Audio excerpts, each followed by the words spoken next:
Order. We start with questions to the Secretary of State for the Home Department. Father of the House, Sir Edward Lee. Number one, sir. Secretary of State. Thank you, Mr. Speaker. As the right honourable gentleman may know, data on immigration status and crime was not recorded under the last government. We have a new programme which will improve data collection, and we have strong local relationships with police and local authorities to ensure that the full force of the law will apply to anyone breaking our laws. Sir Edward.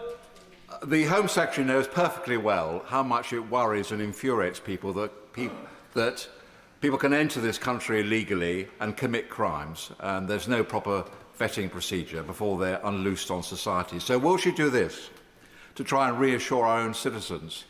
Will she ensure that everybody who enters this country illegally is detained, they are fully vetted, most of them, their asylum claims are bogus anyway, perhaps deal with their asylum claims while they're in detention and then deport them and protect our own people?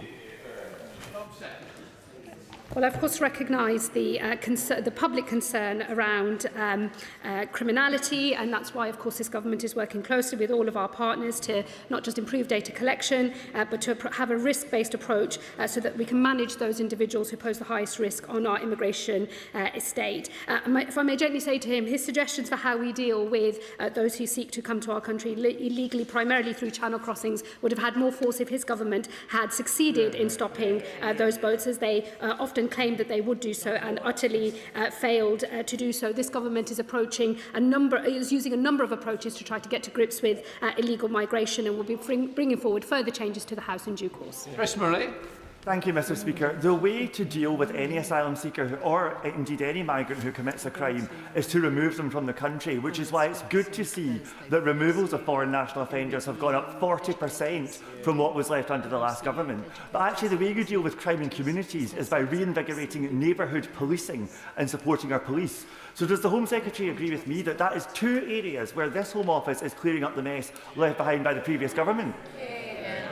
My honourable friend is right. Is one of many areas in which we are cleaning up the multiple messes left by the previous Conservative government. He is right to note that the removal of foreign national offenders has hugely increased under this government and will continue to do so. And removals from this country are at nearly 60,000 removals since we have been in office, and they will continue to rise. Shadow Home Secretary Criswell. Thank you, Mr. Speaker. I recently met Siobhan White, the mother of Rhiannon. Rhiannon was brutally murdered by Sudanese illegal immigrant Den Majek, who stabbed Rhiannon 23 times. Majek arrived by small boat in late July 2024. And as the Home Secretary will know, small boat crossings since the election have gone up by 45%. Now, Majek would have been among the first eligible for removal to Rwanda. So Siobhan wants me to ask the Home Secretary this. Why did the government cancel the Rwanda scheme just before it was due to start?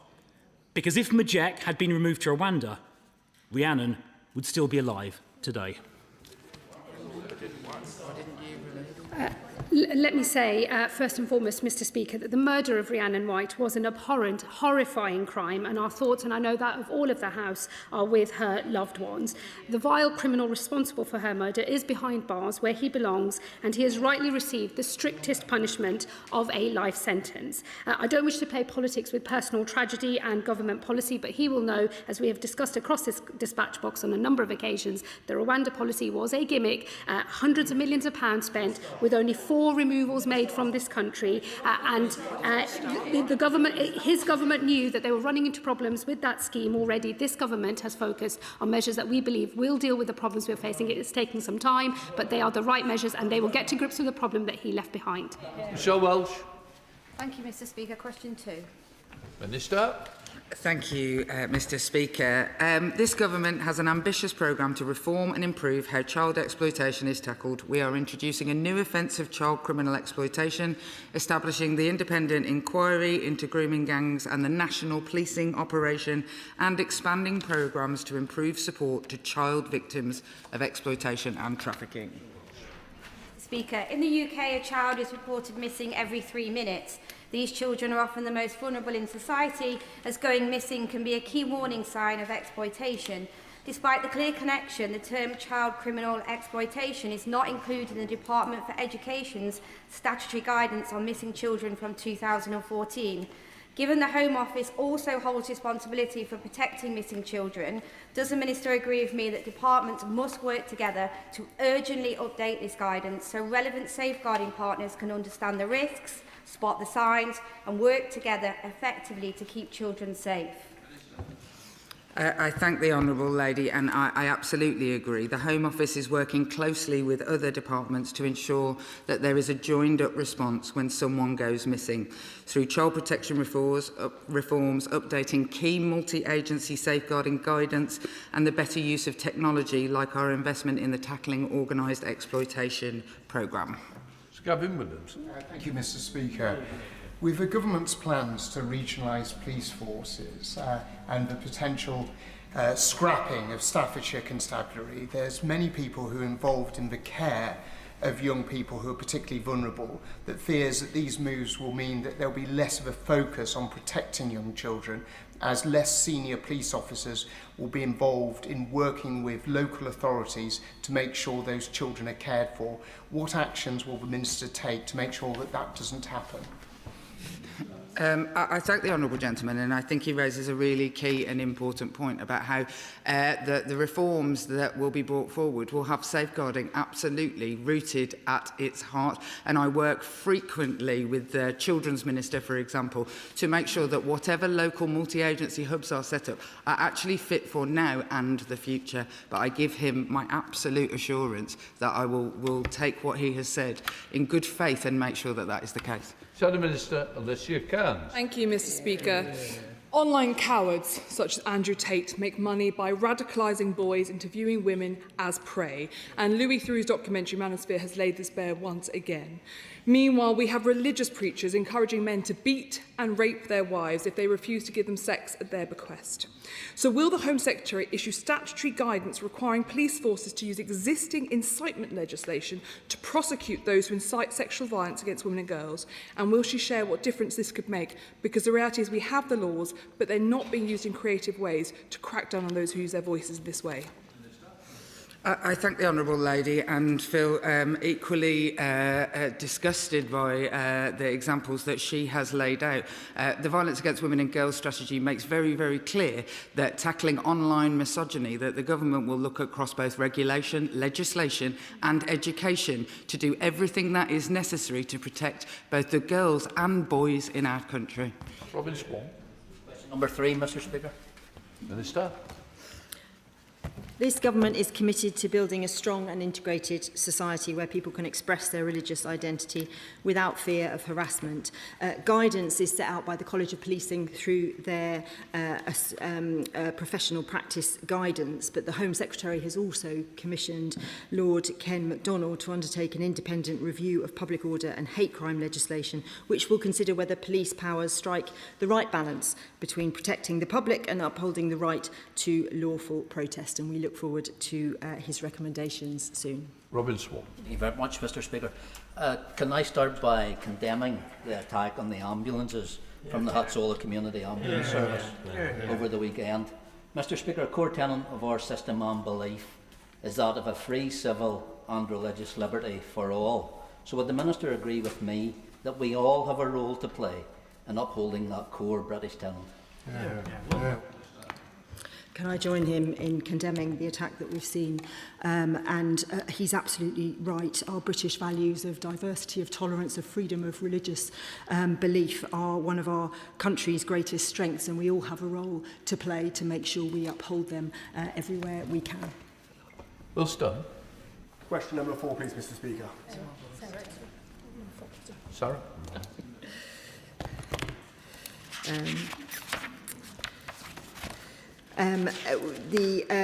My honourable friend asked for the timetable on the independent review of public order and hate crime legislation, and he will know that this has been ongoing for some time since the Heaton Park attack, which happened in October 2025, and we are hoping to receive the final report by the end of May. Will Stone.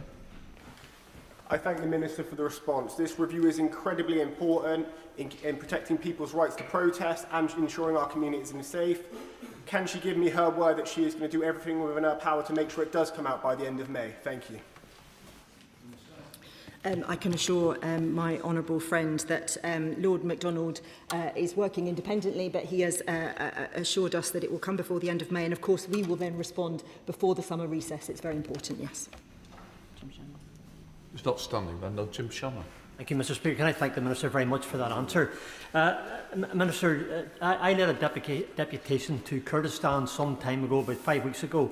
I was very impressed in Kurdistan by what government was doing in relation to public order and hate crime legislation in particular. There's many things in Kurdistan that I think that maybe we here in the United Kingdom could take on board and have that as our core values as well.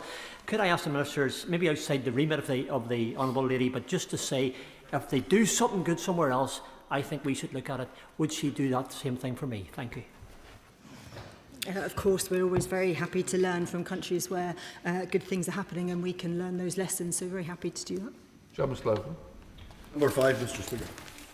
Minister. Thank you, Mr. Speaker. We value that the contribution rural businesses make and our immigration system takes account of their needs. Immigration is not a sustainable solution to the challenges facing our rural economies, and we are committed to controlling migration across the whole of the UK. Seamus Logan. Thank you, Mr. Speaker. Sheep shearing may not be on the Home Secretary's bucket list, but in another U-turn following pressure from NFU Scotland, the government apparently listened to the farming industry and agreed to a sheep shearing visa extension for 1 year. The Home Secretary is looking a little sheepish in her place there, so in order to avoid being accused of woolly thinking, if she cannot commit to a longer-term extension for the farming sector, will she then transfer powers to the Scottish Parliament so that farmers, fishers, the hospitality and care sectors can deal with their acute labour shortages? Thank you, Mr. Speaker. I think that was a close shave for really poor humour. The sector has been supported for 14 years to enable them to train up UK workers, reduce their reliance on migration labour and provide a sustained workforce within the United Kingdom. We have extended the immigration concession for sheep shearers to cover this shearing season, but after this final extension, we expect the sector to complete its transition to using domestic labour. Dr. Alison-Garn. Question number 6, please, Mr. Speaker. Thank you, Mr. Speaker. With your leave, just before I give my answer, I would want to pay my respects to PC Bradley Cork, who sadly lost his life yesterday in the line of duty. My thoughts, and I'm sure those of the whole House, are with his family and his friends. On the matter of police efficiency, Mr. Speaker, we must seize the opportunity to transform policing through technology. Through the creation of a national police service, we will invest £115 million in AI and automation, saving 6 million policing hours every year. Dr. Alison-Garn. Live facial recognition technology is being deployed across the country to support the police in preventing and detecting crime. While I recognise the importance of improving police efficiency, we have also seen a number of wrongful arrests linked to the use of live facial recognition systems, and only last week one police force paused use of facial recognition due to racial bias. In light of this, can the Secretary of State reassure the House that deployment, oversight and auditing of facial recognition technologies are subject to robust and transparent safeguards, and state when the facial recognition framework will be published? Well, I can give that reassurance to my honourable friend. Mr. Speaker, we are absolutely clear that police forces must comply with data protection, human rights, equality and other relevant laws. This means that the police can use live facial recognition only for targeted, intelligence-led, time-bound deployments to locate specific individuals on a watch list, such as wanted offenders or people who may pose a risk of serious harm. My honourable friend knows that we have consulted on a legal framework on how and when law enforcement should use biometrics and facial recognition. The consultation is closed. We're going through the responses now, and we will bring forward proposals to this House in due course. Tim Farron.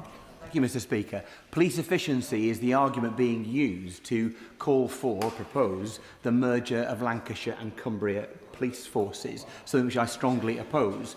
Lancashire, a wonderful county, and indeed a county with many urban centres and a much larger population. I wonder if she would agree with me, there's a real risk to the people of Cumbria of seeing that our police officers being drawn down to those larger, more populous places in Lancashire, and that it would be wise to call off the merger.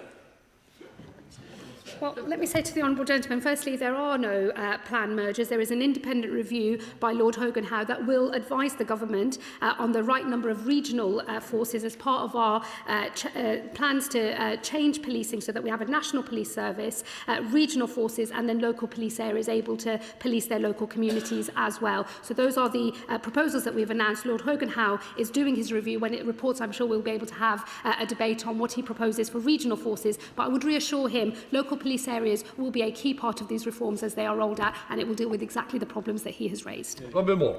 Number 7, Mr. Speaker. Minister. We are giving the police the powers they need to bear down on shop theft, including making it a specific offence to assault retail workers and ending the effective immunity for shop thefts under £200. And we are fighting the organised gangs that often drive these crimes. Our £5 million investment in a specialist intelligence-led policing cell is bringing more criminals to justice. Robin Moore. Mr. Speaker, Colin Appleyard Motors in Keighley was recently the victim of a ram raid in Keighley, which involved a vehicle being used to smash the entrance before a gang of 7 individuals entered the business and stole 9 off-road bikes worth approximately £80,000. So can the Minister tell me what the Government is doing to work with local police forces like West Yorkshire Police to identify, to shut down these mafia-style criminal gangs that are causing significant harm, distress and suffering for local businesses across Keighley and our wider area? Can I assure the Honourable Gentleman that this Government is completely focused on fighting crime. In his area in West Yorkshire, there are 100 additional officers that will be in place by the end of March that will help us with our drive in terms of tackling crime. But as I said, our £5 million investment in the specialist intelligence-led policing unit will help us join the dots in terms of the serious organised criminals who are often driving a lot of this crime and bear down on it. Leverett. Thanks, Mr. Speaker. Last week I met with USDO, the shop workers' union. They informed me of the increased levels of violence, abuse and intimidation in the shop, the shops in the retail industry itself. You know, that includes violence, spitting in people's faces, these horrible, horrible crimes. Can my honourable friend say what measures the government are taking to protect these mainly low-paid workers, you know, in the workplace? My honourable friend is completely right, and that is why we have made sure we are introducing a specific offence of assault on retail workers, something the previous government was asked to do repeatedly and failed. And that will send a message to anybody who may consider such crimes that it is not acceptable and that action will be taken. We are also working very closely with the retail community, all of the big organisations and retailers, to target action on those prolific offenders, because all of us in our community, sometimes we know who these people are who are repeat offenders. How can we really target the prolific offenders? And we've seen through the Summer of Action last year, for example, real results where we are bearing down, and the my honourable friend will be pleased to know that charges for shop theft, which often come with assaults alongside, rose by 21% last year. Jim Dixon. Question number 8, Mr. Speaker. Minister. With permission, Mr. Speaker, I'll group this question with question 20. We are ensuring neighbourhood officers are focused on tackling issues like antisocial behaviour which can blight our communities. Through our neighbourhood policing guarantee, every neighbourhood now has a named contactable officer dedicated to tackling crime and ASB in their local area. They will respond to neighbourhood queries within 72 hours. Every force in England and Wales also has a dedicated antisocial behaviour lead and will be publishing local antisocial behaviour action plans in April. Jim Dixon.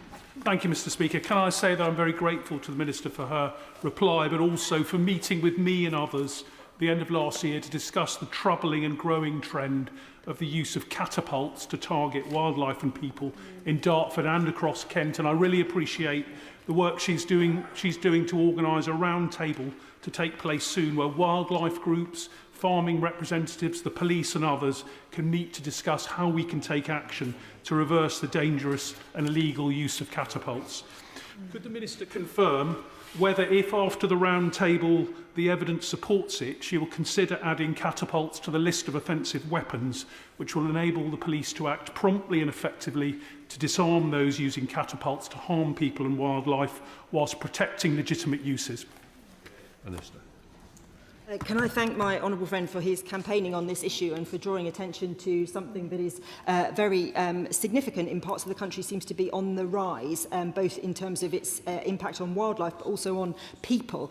So I'm very pleased to have the roundtable, and I'm grateful to him for the advice he's given as we put that together. And of course, where the evidence is there, we will look to see what we can do, whether that's legislative change, whether that's more resources in terms of policing or any other measures, because this crime is unacceptable, and we are very keen to work with him on finding solutions. Very Kelly Ford.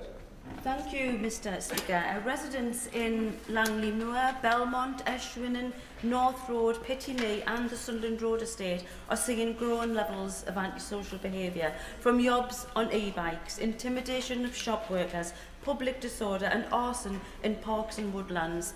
Antisocial behaviour is getting out of hand. My constituents don't feel safe, and despite the efforts of our PCC, Durham Constabulary officer levels still remain lower than 2010 due to an outdated funding formula used by previous governments. So will the Minister reassure my constituents that this is a government investing in policing with a plan to tackle antisocial behaviour, because at present they're not seeing it? Can I thank my honourable friend for the question? As someone who used to live in Pittinee, I know what a wonderful area it is. And I say live, I was at university there, lived in Pittinee, as did Mo Molam when she was at university. But she's absolutely right to draw attention to the fact that these low-level antisocial behaviour, low-level as it's called, actually impact on our communities in a way that is deeply damaging, and this government is taking that very seriously. Of course, there are the additional officers that she will see, 26, I think, in her area by the end of this month. And of course, we are bringing forward legislation, things like respect orders, more powers to tackle theft, public disorder, shop theft, all of these things. But I will work with her to make sure we get the results that she and her community deserve. Lee Anderson. Thank you, Mr Speaker. Antisocial behaviour in social housing in my community is creating a living nightmare for some council and social housing tenants. So does the Minister agree with me that if we have prolific offenders, antisocial behaviour coming from these council houses, that the tenants should be asked to leave, they should be kicked out and never given a social housing again? I think probably every member in this House has had cases where antisocial behaviour is ruining lives, and it feels like the right action is not taken. And I think in many cases, in my case certainly with the local authority having been hollowed out in terms of resources, the enforcement and the antisocial behaviour teams are often one of the first to go. So he's absolutely right. People have to adhere by the agreement that they sign when they have that, when they get that tenancy. Thank you, Mr Speaker. Can I first of all join the House in condemning the attacks last night on the 4 ambulances?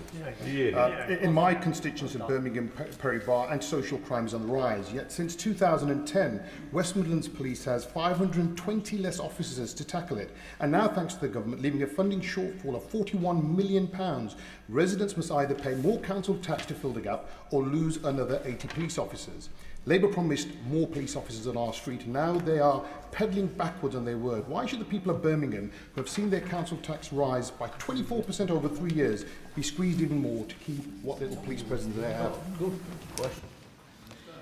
By the end of this month, there will be 3,000 extra officers across our communities in our neighbourhoods, and by the end of Parliament, 13,000. There is £2 billion extra in the last 2 budgets that have gone into policing, including over £700 million extra this year that our police forces can use. That's a 4.5% cash increase, a 2.3% real terms increase. We will invest, but we will also reform, because the problem with policing has been it has been unproductive, and we need to make sure our officers are not behind desks like they were under the last government, in our neighbourhoods fighting crime. Number 9, Mr Speaker. Minister. Thank you. Sadly, as technology becomes entwined in our day-to-day lives, we recognise that threat tech-enabled harm poses, and that is why the VORG strategy sets out how we are seeking to tackle it. I'm pleased to say that from the 1st of April, measures under the Protection from Sex-Based Harassment in Public Act 2023 will come into force, making it an offence to film where the intent is to cause harassment, alarm or distress because of the victim's sex. Thank you, Mr. Speaker. Secretly filmed videos of women on nights out have been viewed more than 3 billion times over the last 3 years. And these videos are often accompanied by vile, degrading comments. These videos have real victims. They sit in a legal grey area between voyeurism and harassment, meaning that there's very little the police can currently do. Can she discuss this legal grey area with me and possibly look at strengthening the law? Yeah. I thank the Honourable Lady, and I'm more than happy to discuss it with her. I spent this morning actually in the Department for Science and Technology with the Violence Against Women and Girls sector and Ofcom to look at some of these gaps that she is absolutely identified, and we will do whatever we can, but absolutely that where it is harassment and it is in the public realm, it should be covered by the public sex-based harassment law, but I'm more than happy to meet with her. Fred Thomas. Number 10, please, Mr. Speaker. Minister. Oh, may as well. Economic abuse can have devastating impacts on victims, even after the relationship ends. The VORG strategy included an ambitious commitment to tackle economic abuse, and it was considered as a cross-cutting theme in the HMT's financial inclusion strategy. Since 2022, we have funded surviving economic abuse to the tune of £767,000 to strengthen financial systems, raise awareness and support victims. Thomas. Thank you, Mr. Speaker. Abusive ex-partners often continue their abuse by withholding funds from children and former partners, deliberately causing financial hardship. This has a huge impact on survivors, forcing them into contact with the perpetrator and enabling their abuser to continue to influence their lives. In Plymouth, I've got a constituent who left an abusive relationship but is now owed £48,000 in child maintenance payments. Despite court orders and liability orders being in place, the money continues not to be paid. And sadly, this is not a rare case limited to Plymouth. I know from speaking to my honourable friend, the member for Monmouthshire, just earlier, that this is a national problem. So how is the Home Office working with the DWP and other agencies to close enforcement gaps and tackle financial abuse effectively? I thank the honourable gentleman, and it will not be unusual to hear of such cases, and that is why the Department for Work and Pensions sits on the Interministerial Group of Violence Against Women and Girls, and the VORG strategy commits to removing the direct pay service, which enables the child maintenance service to manage and transfer payments, preventing the CMS system from being used as a tool of abuse, which has in the past had fatal consequences. John Bill.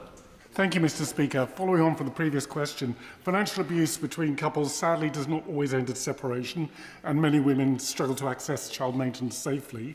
So is the Home Office working with DWP colleagues to strengthen income assessments, such as by using HMRC data, and to remove the 2% collect and pay surcharge, so survivors can secure child support without direct contact with their abuser?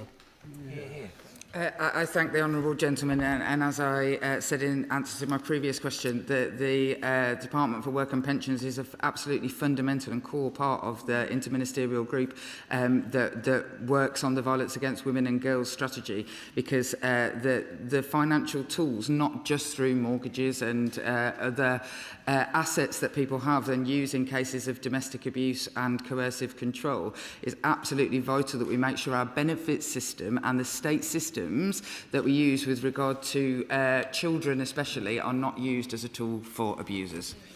Question 11, Mr. Speaker. We have set an ambitious but essential target to halve knife crime in a decade, and we are already seeing results. Since the start of this Parliament, knife crime has fallen by 8% and knife homicides are down 27% at their lowest level in a decade. But we must and will go further. We are working on the final plans for our cross-government plan to halve knife crime, which we will publish soon. Thank you, Mr. Speaker. Child criminal exploitation is a significant driver of knife crime in the UK. around 15,500 children were identified to be at risk or involved in exploitation at the year ending March 2025. Children are often coerced by gangs into carrying weapons for protection, storing drugs and trafficking illegal goods, often being criminalised themselves rather than treated as victims. What work is the Home Office doing to target the organised criminality behind CCE, and what structures are in place to support children and families in vulnerable situations? Can I thank my honourable friend for that question? We are, of course, introducing legislation to bring in a new offence of child criminal exploitation. Our County Lines programme works extensively, not just to tackle the criminals and to shut down the lines, but also to safeguard young people. And since July 2024, over 4,000 safeguarding referrals have been made, so that while we're catching the criminals, we are also protecting the children. Shadow Minister Mapp. Thank you, Mr. Speaker. Knife crime and drugs are destroying too many lives in our country. Stop and search is the best tool we have to take these off our streets. Does the Minister agree the only people who should have anything to fear from stop and search are the criminals? And if so, why won't she adopt our proposal to allow the police to act on a single suspicion indicator so that we can treble stop and search and take weapons and drugs off our streets? The honourable gentleman thought that the way to tackle crime was to recruit more officers and put them behind desks, so I'm not going to take any lessons from him. Stop and search, as we all know, stop and search is a very powerful and important tool in tackling crime, and nobody would disagree with that. And it is part of a range of interventions where we can tackle knife crime. Knife-enabled robbery, for example, has plummeted in the areas where we have focused our resources since the election. We must use all the tools in our armoury, and stop and search, of course, is one of them. Martin. Question number 12, Mr. Speaker. Minister.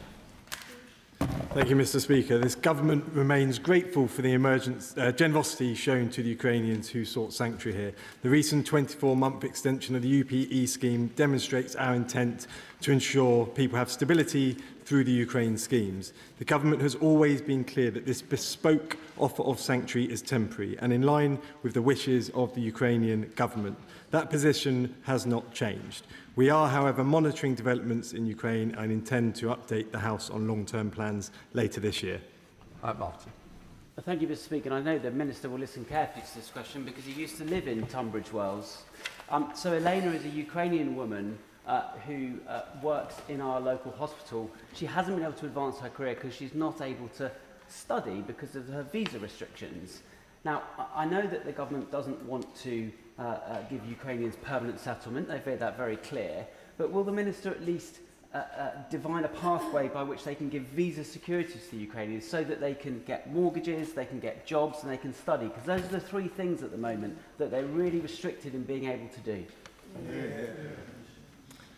Thank you, Mr. Speaker, and I assure the honourable gentleman that I am listening and that these concerns I do take seriously. I assure you that the UP scheme does provide continuing access to work, to benefits and to services once they provide that proof of immigration status using the share code. Long-term plans on this cohort, who are a bespoke cohort that we have been clear is temporary, will be laid out later this year. Davidson. Question number 13, Mr. Speaker. Minister. Thank you, Mr. Speaker, and with your permission, I'll group this question with question 16. The Home Office published quarterly statistics show that on the 30th of December 2025, there are 103,426 individuals in asylum accommodation, compared with 108,085 on the 30th of September 2025 and 96,642 on the 30th of June 2024. Of course, this time series is not a like-for-like comparison, but for reference, colleagues will be interested to know that in the final September under the previous government, there were more than 119,000 asylum seekers in accommodation, so the comparable figure from September 2025 is well down on that level. Mr. Speaker, so the numbers published by the Home Office show around a 7% rise in the numbers in asylum and dispersal accommodation. And my Hillingdon constituents would know, because we have the highest numbers of asylum seekers per capita of any local authority area in the country. In particular, this is putting huge pressure on the supply of temporary accommodation.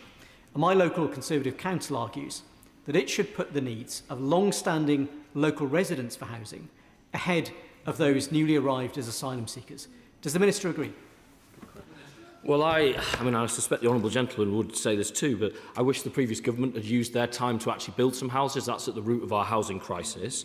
But it is doubtlessly true that the estate is running hot, which is why he will be pleased to hear of those figures falling September on September. And I'll say to him that future publication of data, without running ahead of that, is likely to show that that trend is one that's continuing. I think one we would all support.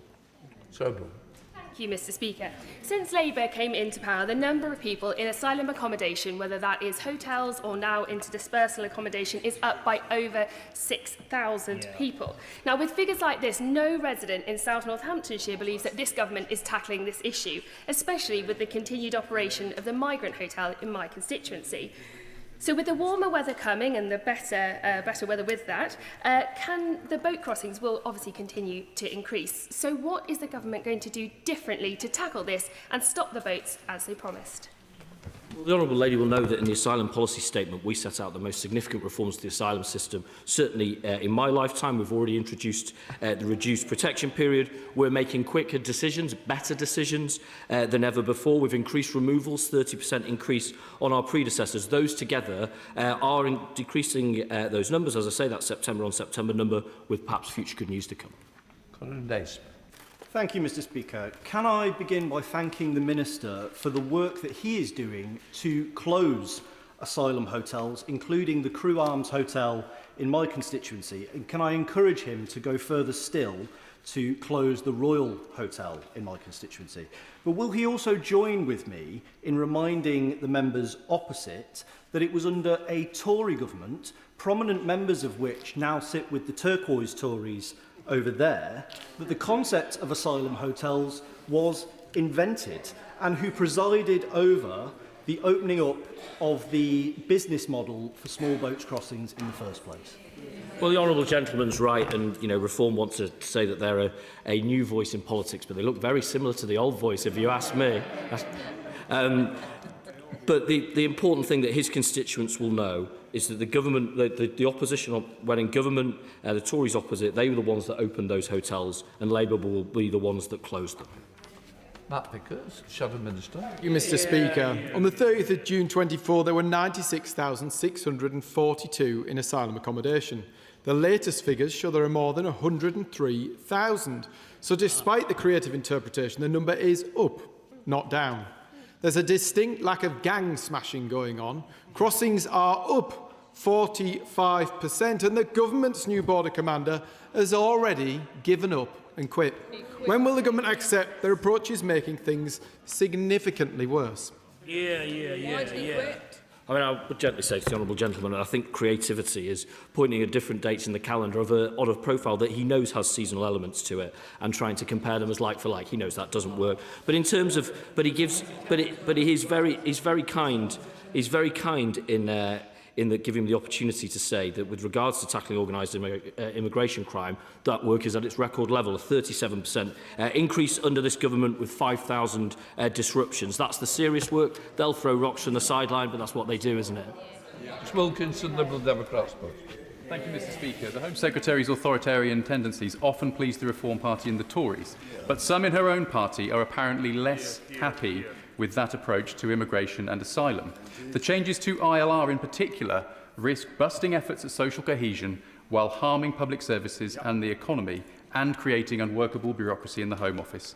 Now, Liberal Democrats have expressed concerns about these proposals, and many on her own backbenches are now reportedly very unhappy. So does the Home Secretary really feel comfortable that she might be reliant on support from the Honourable Member for Clacton and the Tories to force through her flagship project? Well, I'm slightly concerned if the honourable gentleman thinks that people who've come as part of economic migration schemes are in some way in the asylum population. Those two, of course, are very significantly different things. Nevertheless, we have made significant proposals in this space, including increasing the main basis time to settlement to 10 years with the ability to earn down based on working, not committing crimes, learning the English language. I think all very sensible changes. We, of course, had a consultation that closed only last month, had more than 200,000 responses to it, and we're looking at them very closely. Sean Barrett. 14, Mr. Speaker. Minister. Thank you, Mr. Speaker. We have, of course, discussed the introduction of visa breaks across government, including the impact on the Chevening scholars. The Chevening continues to attract and support exceptional future leaders across the globe and will continue to do so. Restoring order and control to our system is a top priority. Through the visa break, we are acting quickly and decisively to address high numbers and proportions of visa-linked asylum claims. By the year end September 25, asylum applications from students from Afghanistan, Cameroon, Myanmar and Sudan had risen to over 470% of their 2021 level.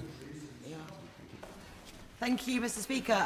Including prestigious Chevening scholarships in the government's clampdown on certain study visas is devastating for those who have been shortlisted, including students set to join our world-leading programmes at Sussex University. It raises questions about the value government puts on nurturing talent, particularly for women from Afghanistan, from whom I've seen heartbreaking accounts of having their applications terminated.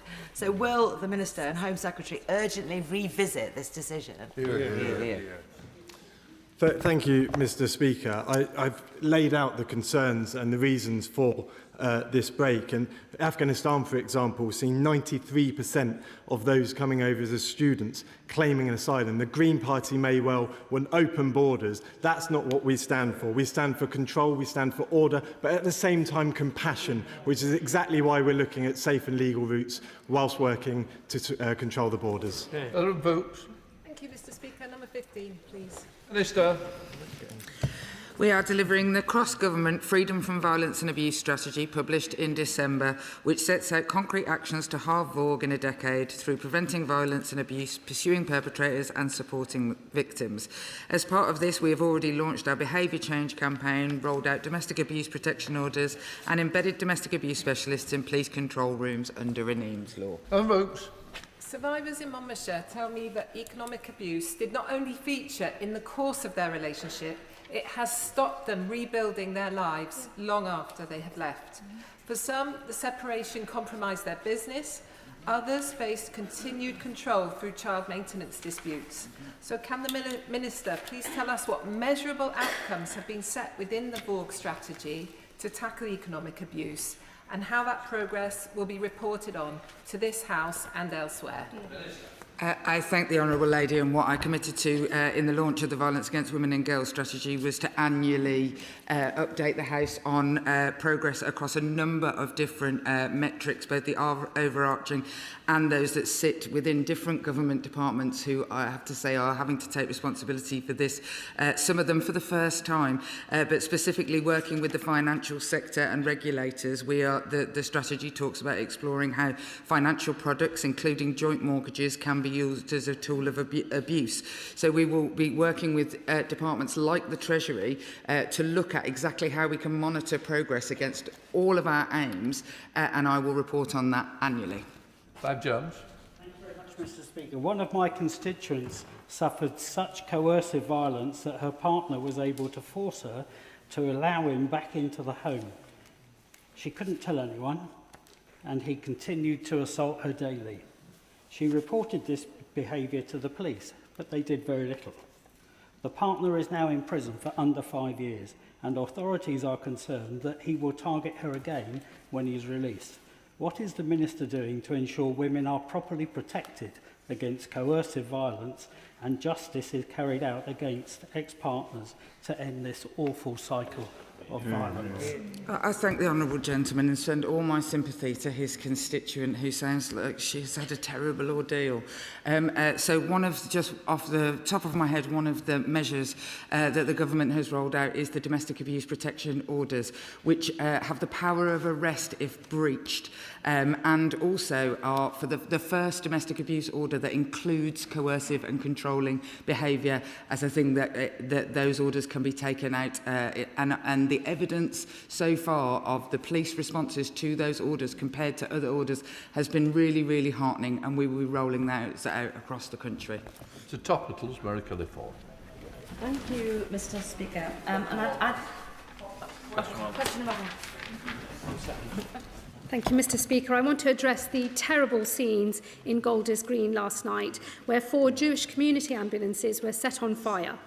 Mercifully, no one was hurt, And for that, we owe our thanks to the police and fire services who responded with speed and professionalism.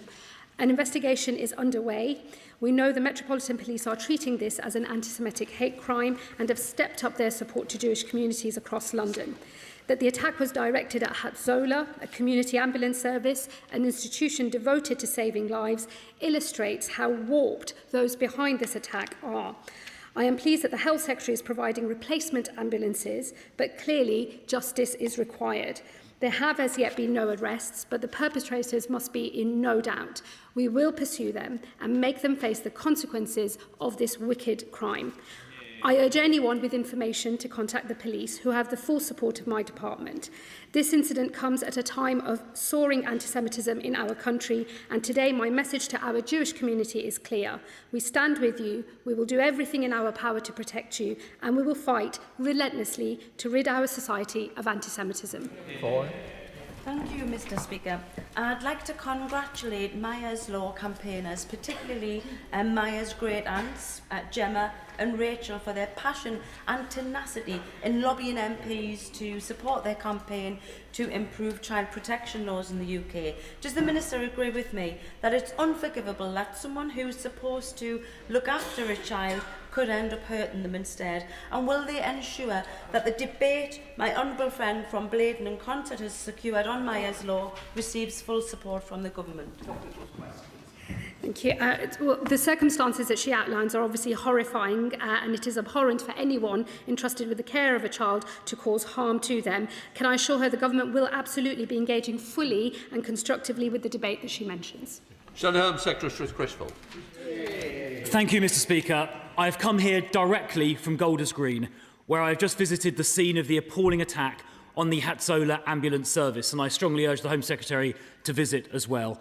I thank the police, fire service and Hatzola volunteers for their response in the early hours of this morning. The Jewish community I spoke to this morning in Golders Green feel under attack. So what more can the Home Secretary say about the government's plans to protect the Jewish community, including potentially using CT-style surveillance powers to identify and disrupt anti-Semitic attacks before they occur? Does the Home Secretary agree that calls on our streets at marches for jihad and intifada are calls for violence which fuel anti-Semitism? And does she agree they should no longer be allowed? And finally, will she ensure that all anti-Semites and extremists who are not British citizens get deported?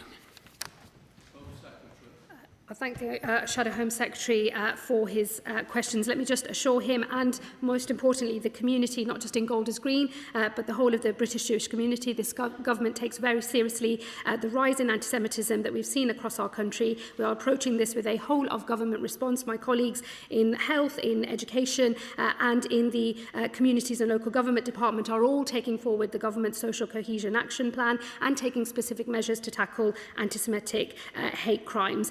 There must be zero tolerance, and I know that across this House there is unanimity by all members that there must be zero tolerance of anti-Semitism. He already knows that we have an independent review on public order and hate crime legislation. We will bring forward more proposals in due course, but we will never tolerate anti-Semitism in our country. Criswell. Well, I'll be pursuing these questions with the Security Minister in the statement later. Mr. Speaker, media reports suggest the Home Secretary is under pressure from the former Deputy Prime Minister on her ILR policy. So will the Home Secretary tell the House who is running the government's immigration policy now? Is it her or is it the former Deputy Prime Minister? Will the Home Secretary confirm to the House now? Order. I'm just going to say to both front benches, these are topicals. There are members on both sides. I gave a lot of leeway in the first question. This one, you've already asked one question. Now you come in with another question. It's not acceptable to either side of the House that I'm trying to look after. Please, one question in topicals, not the big statements. We've got a statement on the whole of the subject. It's a very important issue. I am very concerned. But I've got to get back benches. It is unfair for both front benches to take the time. Home Secretary.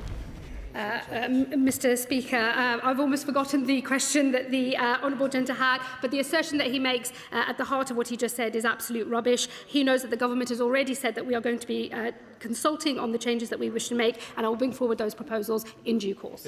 Well, very kind. Last week I visited Estonia with the Education Committee to learn about their early years education and heard about how even nursery-age children are taught to spot fake news. What conversations has my honourable friend had with colleagues across government about creating a whole-of-society approach to mis- and disinformation? Well, Mr. Speaker, my honourable friend is right to raise this because mis- and disinformation seeks to undermine our institutions and divide our communities. The Defending Democracy Task Force is addressing these threats through a whole-of-society approach, and we are also working closely with partners to hold platforms accountable for harmful content under the Online Safety Act. Wilkins and Liberal Democrats post first. Mr. Speaker, the agreement to fund French police activities to prevent small boats leaving the French coast is about to run out. This risks the resumption of higher numbers of small boat crossings, placing lives at risk and undermining efforts to bring control to the asylum system in this country. With many in her own party crying out for the government to speed up reintegration with the EU and public opinion on the failures of Brexit now clear, will the Home Secretary go to Cabinet colleagues and advise them that it would be easier to fix the asylum system if we had a much closer relationship with Europe? Well, the honourable gentleman knows we work very closely with our European counterparts, particularly and especially France as our nearest neighbours. He mentions the important work we do together, which of course has prevented 40,000 crossings since we took office. We want that work to continue. We are having those conversations with France at the moment. He wouldn't expect me to, I think, negotiate from this dispatch box. In Lavery. Mr. Speaker, Northumbria Police have announced that they're to close the custody suite in Bedlington in my constituency. That means anybody arrested in South East Northumberland will have to travel to the city of Newcastle for the custody suite. That'll ultimately mean frontline policing being reduced in an already stretched community of Blythe and Ashen. Will the Minister agree to meet with me to discuss this unacceptable situation? And without stepping on the operational independence of his local police force, I'm very happy to have a meeting with him and talk about this. I take a keen interest in custody suites, and with arrests up 5% under this Labour government in the last year, we need to make sure we're running this properly. Peter Porch. Thank you, Mr. Speaker. During the recent London elections, Sadiq Khan made a manifesto pledge not to close Bromley's 24-hour police counter. So obviously, Bromley's 24-hour police counter is now closed. Does the Minister think that the closure of this vital service is good for my constituents or good for community safety? I think Boris Johnson closed a lot more front counters than Sadiq Khan has, but that's a different issue. Look, we are putting more funding into frontline policing. We want police on our streets, in our neighbourhoods, not behind desks like they were under the previous government. That's where the public want to see them. Joe Welch. Thank you, Mr. Speaker. Can I ask the Minister what urgent steps she is taking to tackle antisocial behaviour in town centres such as Hucknall, where we have some persistent disorder, including a recent racist attack on a chef shop owner? These are impacting on community safety and confidence, and residents expect a visible police presence.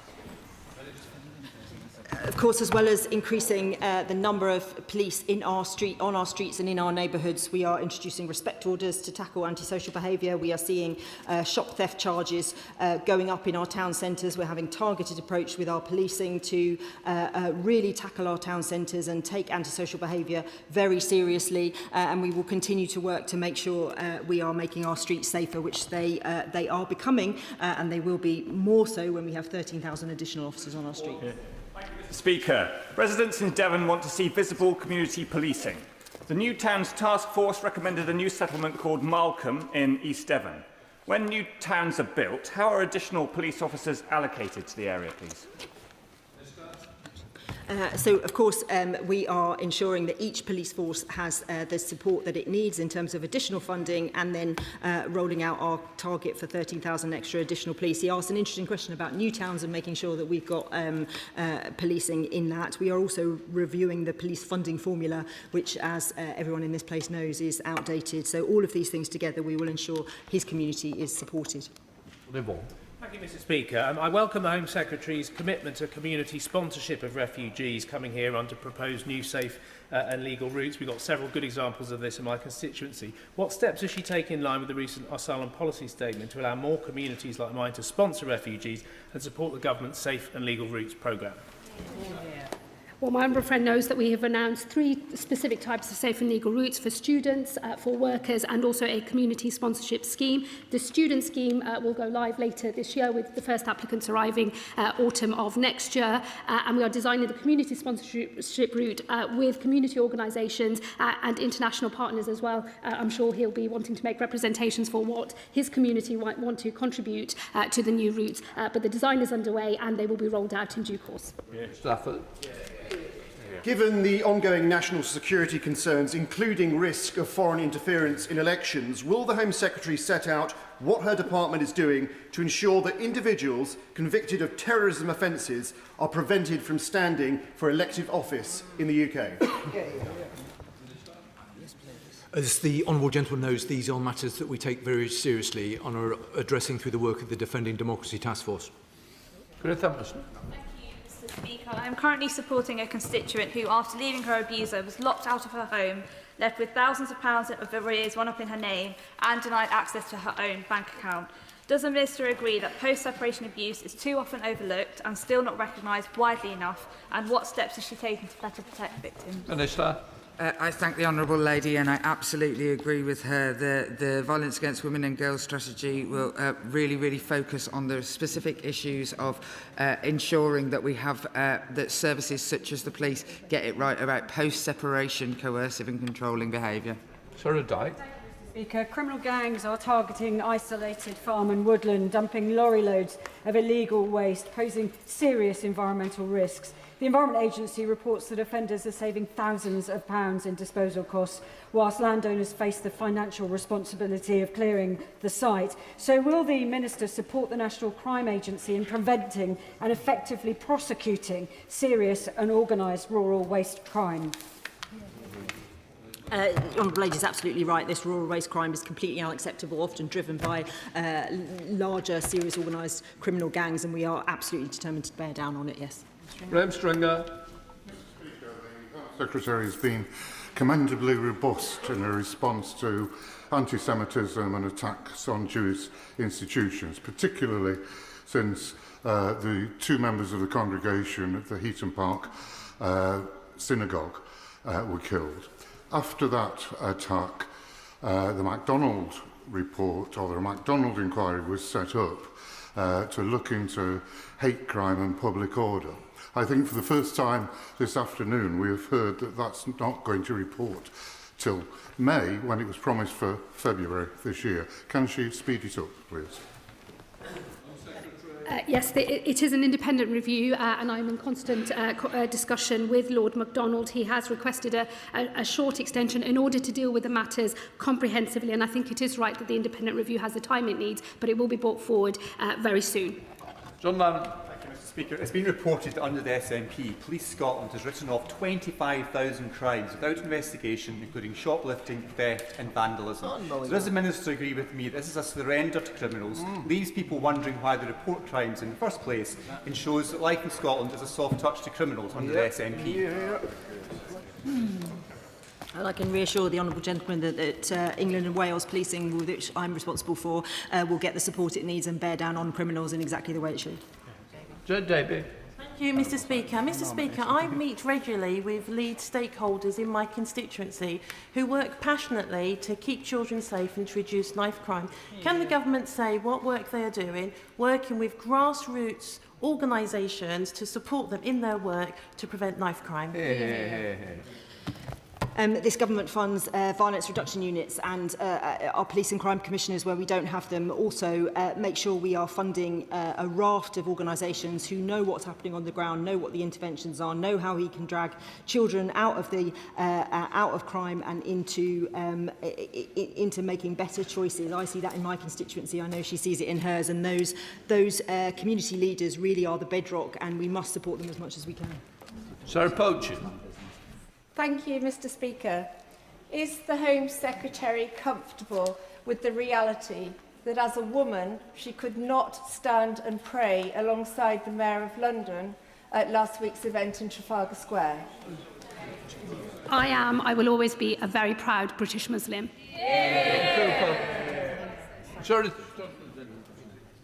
Thank you, Mr. Speaker. Can I commend Northumbria Police for overseeing a huge and safe policing operation at the Newcastle-Sunderland match over the weekend, one of the many matches every season that British policing successfully polices. But given these officers are taken from normal day jobs in response and neighbourhood and so forth, would she agree with me it's time to think about the Premier League contributing more than the 20% they currently do towards those costs so that we can put that money back into policing? Yes, and we are looking at this as we speak and making sure we strike the right balance. But it is absolutely the case that at the moment there is a huge cost to policing for football matches and indeed other events more widely that are not covered, and we don't have that support, and we think it's right that we look at this. Cooper. Thank you, Mr. Speaker. Small boat returns run around 6% of the total numbers arriving here, but the Home Secretary denies this is anything to do with the ECHR. So if not the ECHR, which part of the government's flawed policy is responsible for this feeble rate? Well, the honourable gentleman will have heard me say that removals under this government have now reached 60,000, 31% up on our predecessors. So I can't agree to an argument that says that we're not removing people at pace and at scale. Those, with regards to the routes by which people come, it generally tends to be which country they come from and how likely they are to have their claim accepted. Rachel Bass.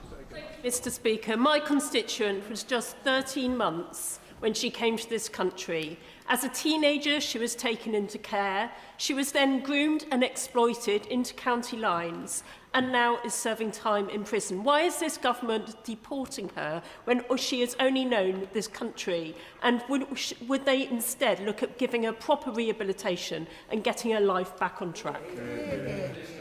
Well, the Secretary of State has a strict legal liability to remove anybody who gets a sentence of a year or more, and indeed from today a suspended sentence of a year or more. But nevertheless, the honourable member has raised a very important case, and if she sends the details, I'll look at it closely. Stephen Bartley. Thank you, Mr. Speaker. The government is making top-up payments to asylum support enhancement cards, but has refused to answer my written parliamentary questions regarding how many payments and how much is being spent. Even though this is information the department must have, it's held digitally, and the accounting officer under Chapter 3 of Managing Public Money has a duty to demonstrate these payments constitute value for money. So can the Home Secretary say why she's covering this information up? Well, if the honourable gentleman checks the record, he'll see that I answer an awful lot of questions from colleagues on a daily basis, and I seek to give the fullest available information so we can have the best and most based in fact debate possible on what is a very contentious issue. I'll have to look more closely at the element that he raises, but he will also know from his time in government that cost and person time is a factor in what we can and can't pull together and release. Final question, Pete Wishaw. Much, Mr. Speaker. In the past few weeks, the Home Secretary has announced a whole swathe of new restrictive asylum and immigration policies, which are, as we know over the weekend, are at best contentious. When are we going to have a vote on them?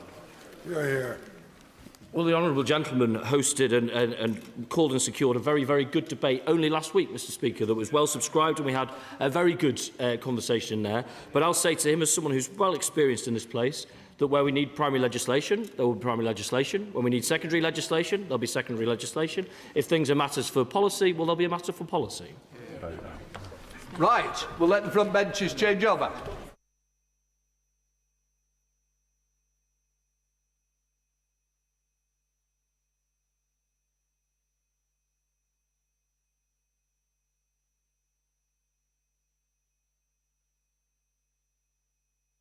We now come to the first statement. Secretary of State for Defence, John Healey. Thank you, Mr. Speaker. I want to update the House on the UK military operations in the Middle East. But before I begin, can I express my total disgust at the anti-Semitic attack in North London overnight, and our thoughts are with the Jewish community today. The House will have a statement from the Security Minister after this. But let me start this statement, if I may, Mr. Speaker, by thanking every single person across defence that is working flat out, from our senior leaders to our junior ranks, military and civilians alike, our planners in PJHQ, our counter-drone units protecting coalition bases, our air defence teams in Cyprus, our fast jet pilots across the region, and our sailors in the Eastern Mediterranean.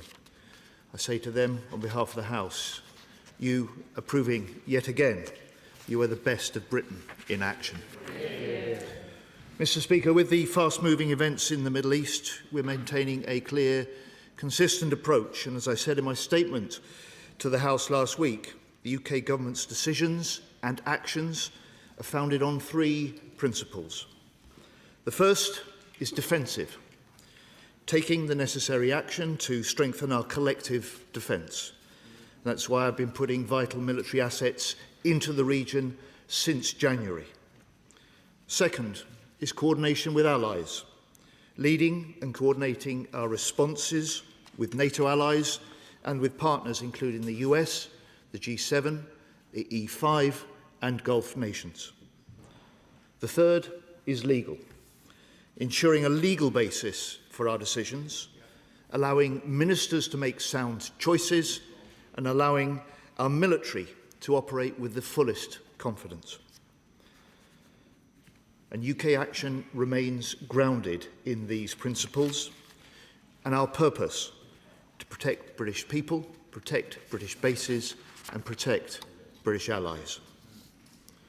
Mr. Speaker, Iran is a threat to us all.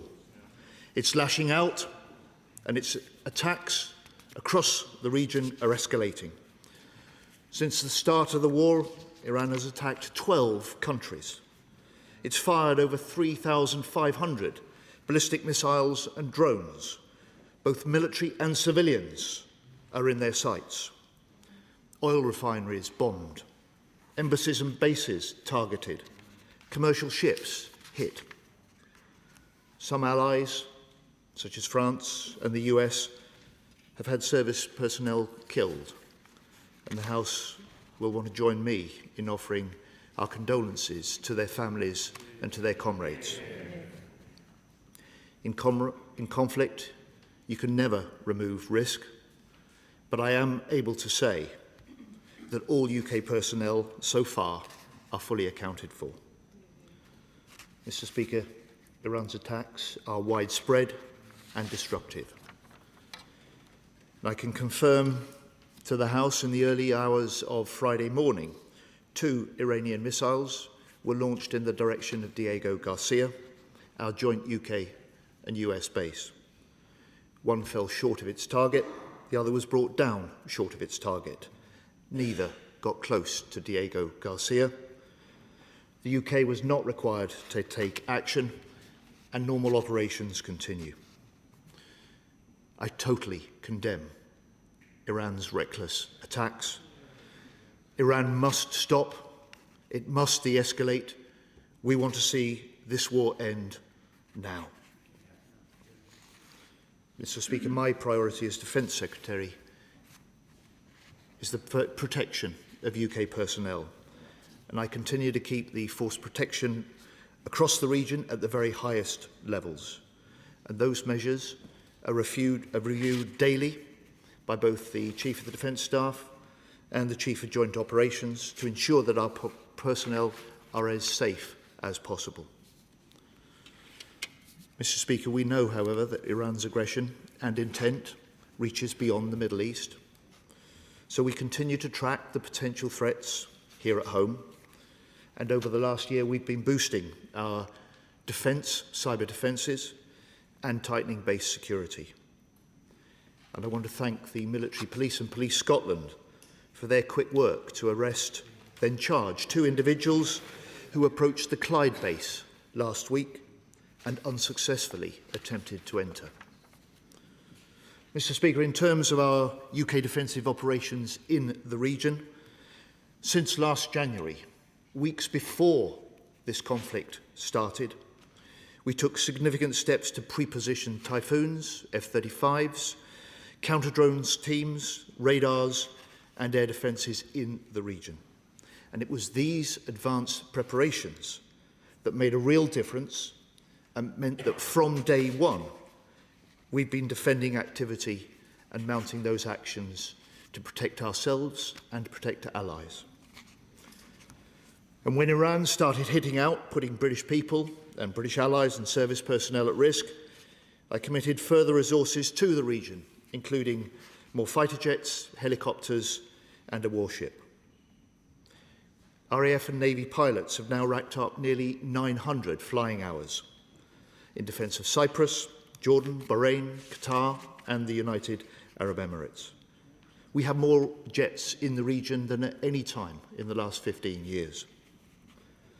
There are an extra 500 air defence personnel in Cyprus, and as more military capabilities are committed to the Eastern Mediterranean, we're working closely with the Republic of Cyprus to coordinate the contribution of allies, including the US, France and Greece, to reinforce the security of Cyprus. And I can confirm that HMS Dragon has arrived in the Eastern Mediterranean and tonight begins operational integration into Cyprus's defence alongside allies.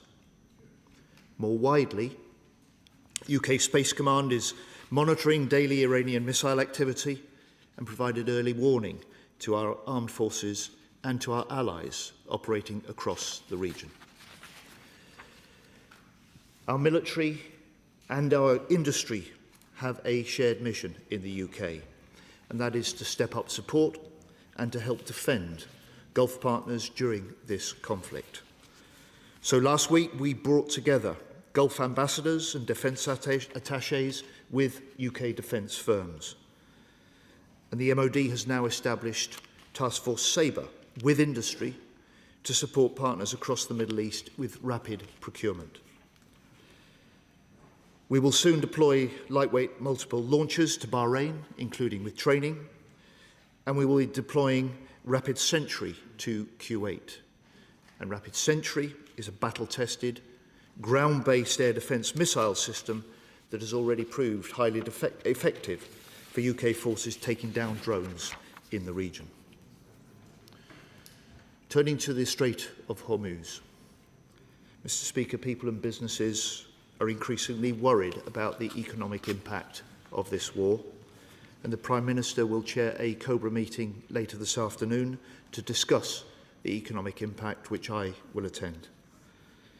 Because Iran is holding the Strait of Hormuz hostage by laying mines, targeting ships, including Red Ensign vessels, and putting lives in danger.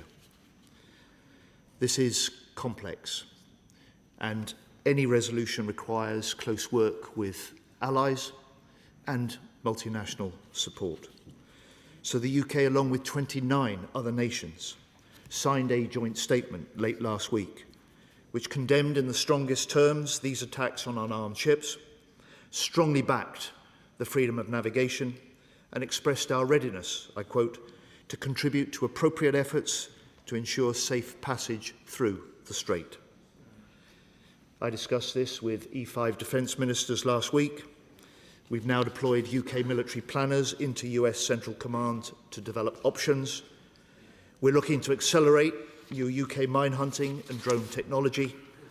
And on Friday, we confirmed that the current permission we've given for the US to use UK bases for defensive strikes against specific Iranian targets extends to their missile sites and capabilities that threaten the Strait of Hormuz. We are determined that the UK plays a leading role in securing the Strait, so commercial ships can move freely and confidently again. Mr. Speaker, this House knows the demands on defence are rising, and while we rightly focus on dealing with the immediate conflict in the Middle East, we will continue to step up our support to Ukraine, to fulfil our NATO commitments, to sign vital defence contracts, and to deal with Putin's serious threats to the high north. Mr. Speaker, this House also knows that our adversaries will want us distracted and may try to take advantage of events in the Middle East for their own gain. We will not let them. And as a government, we remain determined to make Britain safer, more secure at home and strong abroad. Show Secretary of State James Cottley. much. Thank you, Mr. Speaker. And can I thank the Secretary of State for advance side of his statement and for the briefing I received from his officials this afternoon. But can I begin by joining the Secretary of State by putting on record my utter condemnation of the arson attack committed in Golders Green last night, and on behalf of the opposition I offer our sympathy to all affected and to the wider Jewish community. Can I also join the Secretary of State in expressing our condolences to the families of all Allied personnel who have lost their lives in the current conflict, and in thanking the police for preventing potentially serious nefarious activity at Faz Lane. Mr. Speaker, the potential economic ramifications for our constituents from Iran's aggressive closure of the Straits of Hormuz should concern us all. In that context, can the Defence Secretary tell the House what he understands to be the implications of the US President's latest remarks, specifically on deferring strikes on power plants? And can he also tell us what further naval capability he is intending to deploy to assist in securing the Straits of Hormuz? Mr. Speaker, it is extremely concerning that Iran fired long-range ballistic missiles at UK sovereign territory on Diego Garcia. Now, I'm grateful for his update, but why did it take so long for the government to confirm something that the whole world had been reporting on? And what action is he going to take to respond to those wholly unjustified attacks? Can he confirm if the potential firing range of this Iranian missile implies that it could reach well into Europe? Now, when it comes to our own air defence, it is very welcome that the RAF regiment has excelled in using rapid sentry procured under the previous government to intercept multiple drones, and we pay tribute to all our personnel in the region at this present moment. We also welcome the fact that this capability is now being deployed to support our allies in the region, and we hope that the air defence system he is sending to Bahrain will be in position as soon as possible. But we note reports that at least one of the Iranian missiles fired at Diego Garcia was intercepted by a US destroyer. Is it correct that the US intercepted this missile before the government decided on Saturday to grant the US further permission for use of our bases? Doesn't this once again underline Labour's extraordinary double standards, that until their latest U-turn, the government have been relying on the US to defend us whilst denying them the use of our bases? And given reports that the Iranian missile headed for Diego Garcia was intercepted by a US destroyer, this underlines the critical importance of our Type 45s when it comes to our own air defence.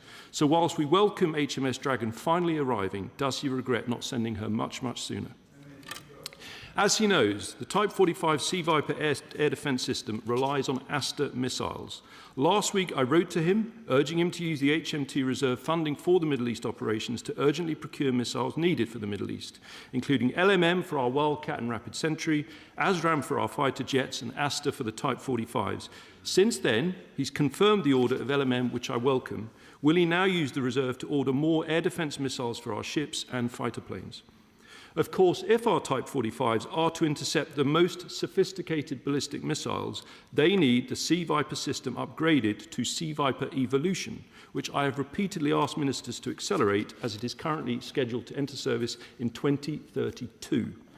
Now, when I was a Defence Minister, Mr. Speaker, HMS Diamond was under attack by the Houthis in the Red Sea, using expensive missiles to intercept cheap drones. So I scrapped a load of red tape that accelerated the in-service date of our Dragonfire anti-drone laser from 2032 to next year. Will the Secretary of State take similar steps to accelerate Sea Viper? Of course, the problem, Mr. Speaker, is that in a written answer I received in January about Sea Viper Evolution, the DRI Minister responded that, and I quote, continued progress remains subject to, guess what? The Defence Investment Plan. Now, in Defence orals on the 15th of December, there were just 4 sitting days left before the rise of the House. And the Secretary of State couldn't tell us then whether they would publish the DIP before recess. So given that there are once again just 4 sitting days left before recess, and that he must know his diary for the week ahead, can the Secretary of State tell us, will the Defence Investment Plan be published before the rise of the House on Thursday? If not, will he publish it during purdah? And above all, if the DIP is not going to be published this week, to break the logjam with the Treasury, will he urge his Chancellor to take the difficult decisions required to set a course for spending 3% on defence this Parliament, not the next? And finally, surely even the Secretary of State can see that hypothetical legal action in UNCLOS by a country without a navy or a standing army is less of a threat to our base on Diego Garcia than long-range missiles fired by Iran. So isn't the best way he could stand up for our sovereign territory on Diego Garcia by scrapping Labour's crazy Chagos deal and spending every penny on the British Armed Forces? Well done. For defence. Mr. Speaker, can I welcome his initial comments about the loss of French and US personnel and recognise and respect those. He asked me first about the comments from President Trump today, which I'm sure the whole House will welcome President Trump's statement today. It's recognition that there is progress in conversations about, and he says, the complete and total resolution of our hostilities in the Middle East, and his instruction to hold off further strikes against Iranian power plants. This creates the opportunity and opening for further de-escalation. The onus is now on Iran to respond. Mr. Speaker, the CU then went on to the strikes that I reported, or the missiles fired in the direction of Diego Garcia. And I would just say to him, look, we have been blunt and we have been open about the threat that Iran poses. The threat it poses to British nationals, to British bases, and to British interests and partners. And to suggest otherwise is completely false. And that's why we've been conducting the defensive operations throughout the region since day one of this war. Those missiles were fired towards Diego Garcia early on Friday morning. The same day I offered the Shadow Defence Secretary to come into the MOD for a secure briefing, and I welcome his thanks for that. But he, above all, as a former Defence Minister, will know that no government routinely comments on the detail of such threats due to the nature of intelligence sharing. He will also know that no government immediately confirms such events, partly because in any conflict, events are fast-moving, but mainly because to do so may put at risk the safety of military personnel or compromise ongoing operations.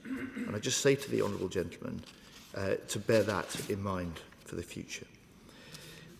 I want to reassure the public, however, about the concern and question he raises about long-range Iranian missiles and any question of Iran targeting the UK, and say quite clearly there is no assessment that we're being targeted in the UK in that way.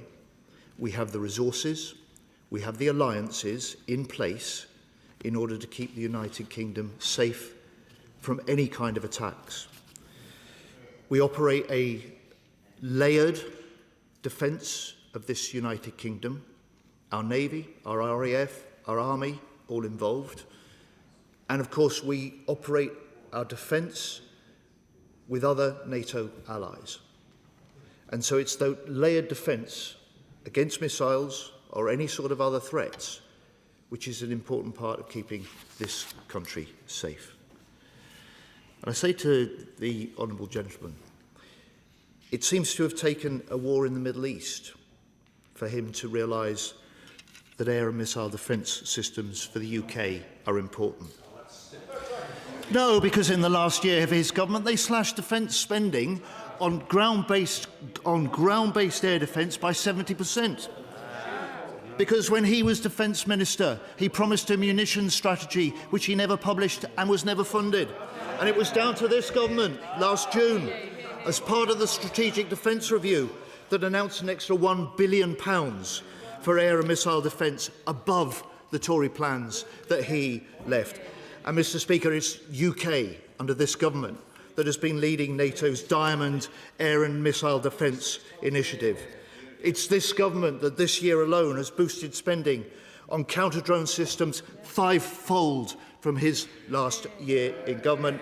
and spending on ground-based air defence systems by 50%. Mr Speaker, it's this government that's delivering for defence after 14 years of underfunding and hollowing out under the previous government. And I have to say I'm still very confused about the Conservatives' position on this war in Iran. One week, the Leader of the Opposition said UK jets must go in to the source in Iran, and she said, I quote, "We are in this war whether we like it or not." And then the next week she said, "I never said we should join." The week after that, the Shadow Defence Secretary said on Sky News, "There are no easy answers to this." Mr Speaker. Finally, he talks about defence investment planning and spending. We're working to finalise the DIP. But he was, of course, the Defence Minister that left 47 out of 49 major defence programmes not on budget, not on time. He was the one that left a defence programme that was overcommitted, underfunded and deeply unsuited to the threats that we now face. It is this government, it is a Labour government now delivering for defence. 1,200 major contracts signed since July 2024, 84% of them awarded to British businesses, and the largest increase in defence spending since the end of the Cold War.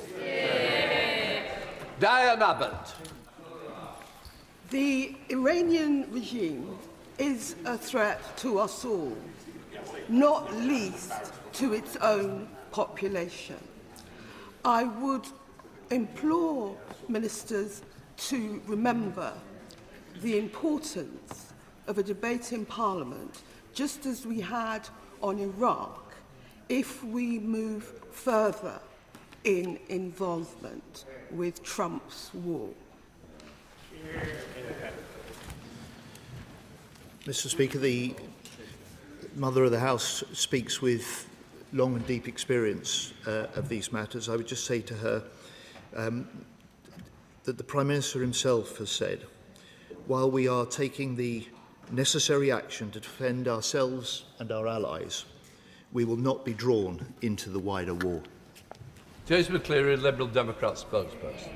Thank you, Mr Speaker, and thank you to the Secretary of State for advance sight of his statement today.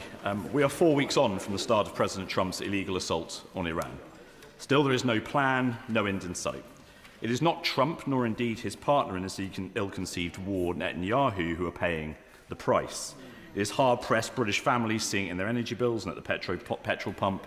It is billions around the world suffering economic fallout. And it is over 100 little girls who will never be coming home from school. Rather than de-escalate the crisis, Trump is just making more threats. Instead of accepting responsibility, he is pointing fingers at allies, including Britain. There is much, then, that I hope this House can agree on at this critical moment. Most importantly, that Britain's interests are only served by rapid de-escalation of hostilities. Liberal Democrats have not wavered from this view. I believe it reflects in many ways the broadly responsible approach this government, including the Defence Secretary, have taken to the war, emphasising the need for multilateral diplomacy while protecting our personnel and citizens under immediate threat in the region. Nonetheless, the government's decision over the weekend to expand the use of UK bases for US strikes is grave and risks dragging Britain down the slope of Trump's war. It appears to be a significant shift in the government's position. So I would like to ask the Secretary of State, if I may, 3 questions. Does he agree with me that the government's definition of defensive is different today than it was when the House last sat? Will he commit to releasing in full the legal advice the government has received about this latest expansion of rights of US planes to use UK bases? And will he support Liberal Democrat proposed legislation to ensure proper monitoring of US sorties conducted from UK bases to ensure they are truly defensive in nature? Mr Speaker, the country's best interests are served by the action that we've taken, both before and since the start of this period of the war. Actions to defend our personnel, our bases, our allies and our interests throughout the region. He's right to say our interests are also served best by an end to the conflict, which we want to see happen now, and therefore we welcome President Trump's move to step back from further attacks on Iranian power plant and oil infrastructure. This creates the opportunity for further de-escalation, which he calls for, and I hope he would recognise that the onus is now on Iran to respond in kind. And he asked me the specific question. There has been, as I've stressed to the House, no change in the principles on which our approach and our action and our decisions are based. And these are permissions for the for the US to use UK bases for defensive actions because they are striking at the very Iranian sites and capabilities which are attacking our interests and those of our partners in the region. Thank you, Mr. Speaker. Mr. Speaker, the Secretary of State is right to draw attention to the fact that when we became Secretary of State and draw attention to the fact that the armed forces are underfunded and very stretched. He and his team and the government have done much to improve and bring about additional funding for the armed forces. However, what concerns me, Mr. Speaker, is this further commitment because of what's happening in Iran will put a lot of strain on our already overstretched armed forces. And I am concerned about the sustainability of our continuing investment there. So can I ask the Secretary of State what discussions are taking place in government to accelerate the expenditure to at least 3% in this Parliament and as quickly as possible? Well, my honourable friend is more knowledgeable than perhaps anyone else in the House about defence matters, having been a former Defence Minister and served for some time on the Defence Select Committee. I appreciate his recognition of the way that since the election that we have stepped up the scale of investment in autonomous systems, counter-drone systems, integrated missile and air defence systems, all of which were badly lacking under the previous governments. And I say to him, he will have followed an important speech that the Prime Minister gave 3 or 4 weeks ago at Munich, in which he recognised, as this House does, that demands on defence are rising. He recognised, as this House does, that this is an era now of hard power, of strong alliances and sure diplomacy, and he recognised, as this House does, that we now need to spend more faster on defence. So, Julian Lewis. May I remind defence ministers yet again that they should not be comparing increases in defence expenditure with the post-Cold War years, but with what we used to spend during the Cold War years, which was between 4.5% and 5% of GDP on defence. And can he look the House straight in the eye, as it were, and say that given the very close relationship between China and the Mauritians, including a 25-year treaty of cooperation, that it would be a sounder situation if Mauritius had sovereignty over Diego Garcia and we were only lessees to them? I respect the right honourable gentleman, and the straight answer to his question is yes, I can, because the deal that we have in place that is awaiting the ratification would give our operational sovereignty over Diego Garcia for at least 99 years. This is a base that is central and essential to our and the US security and military around the world.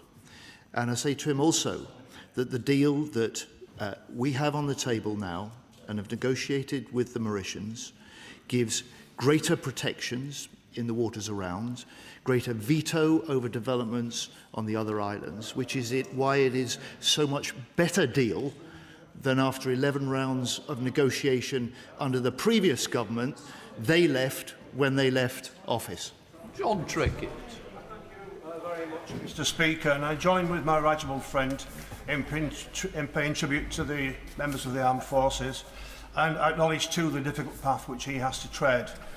But the government's stated objective was to achieve de-escalation of this war led by diplomacy, and yet the truth is that the US planes leaving British soil, which he hath authorised without parliamentary consent, are not carrying diplomats, are they?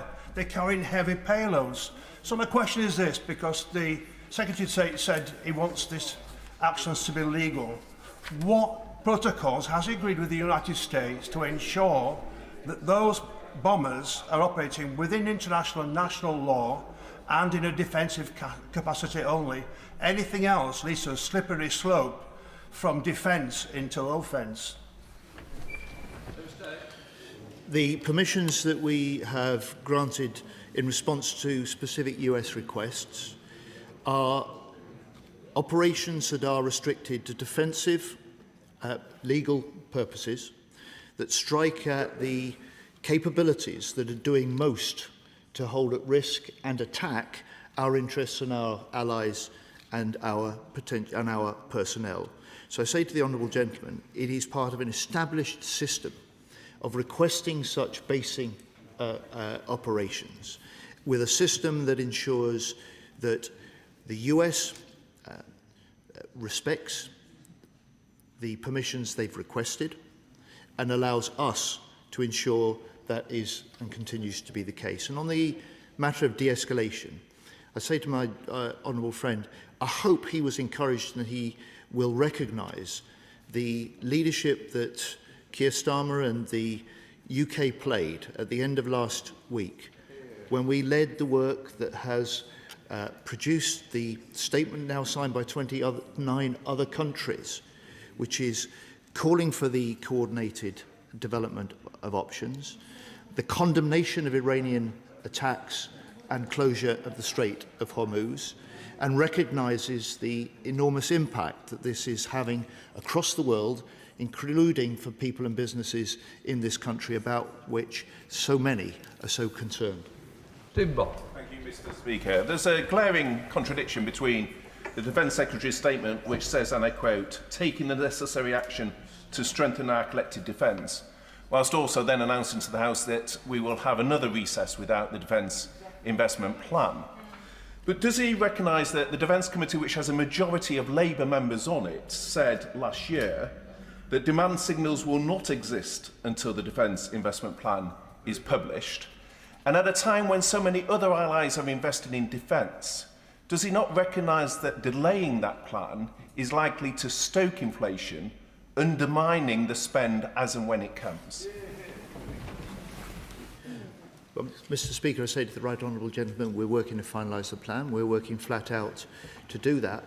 But it has not held up important decisions that we've made, contracts that we've been able to let, over 1,200 since the election, major contracts, the majority of which have been let to British businesses and British firms, creating British jobs, reinforcing the innovation base in this country, and demonstrating that defence, under this government, is becoming an engine for growth.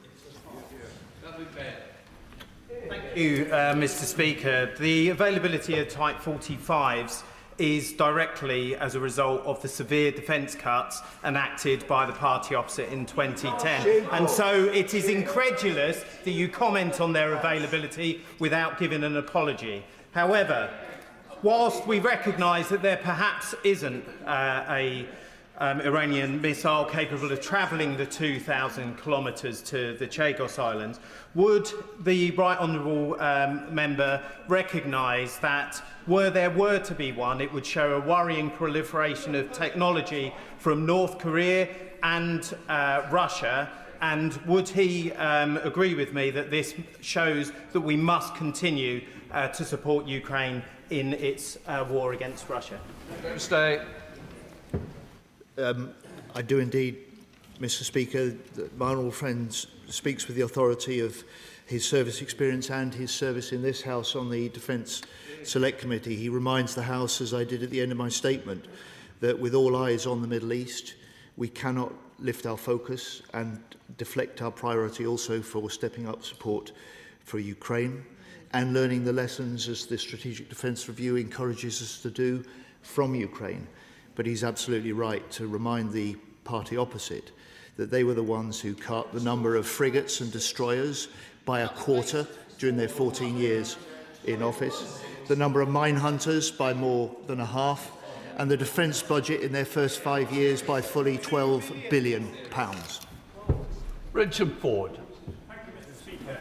The Secretary of State in his statement talked a lot about British hardware, but coercing an adversary also requires that we understand their war aims and their beliefs. In Iraq, we learned late about the need to develop cultural awareness.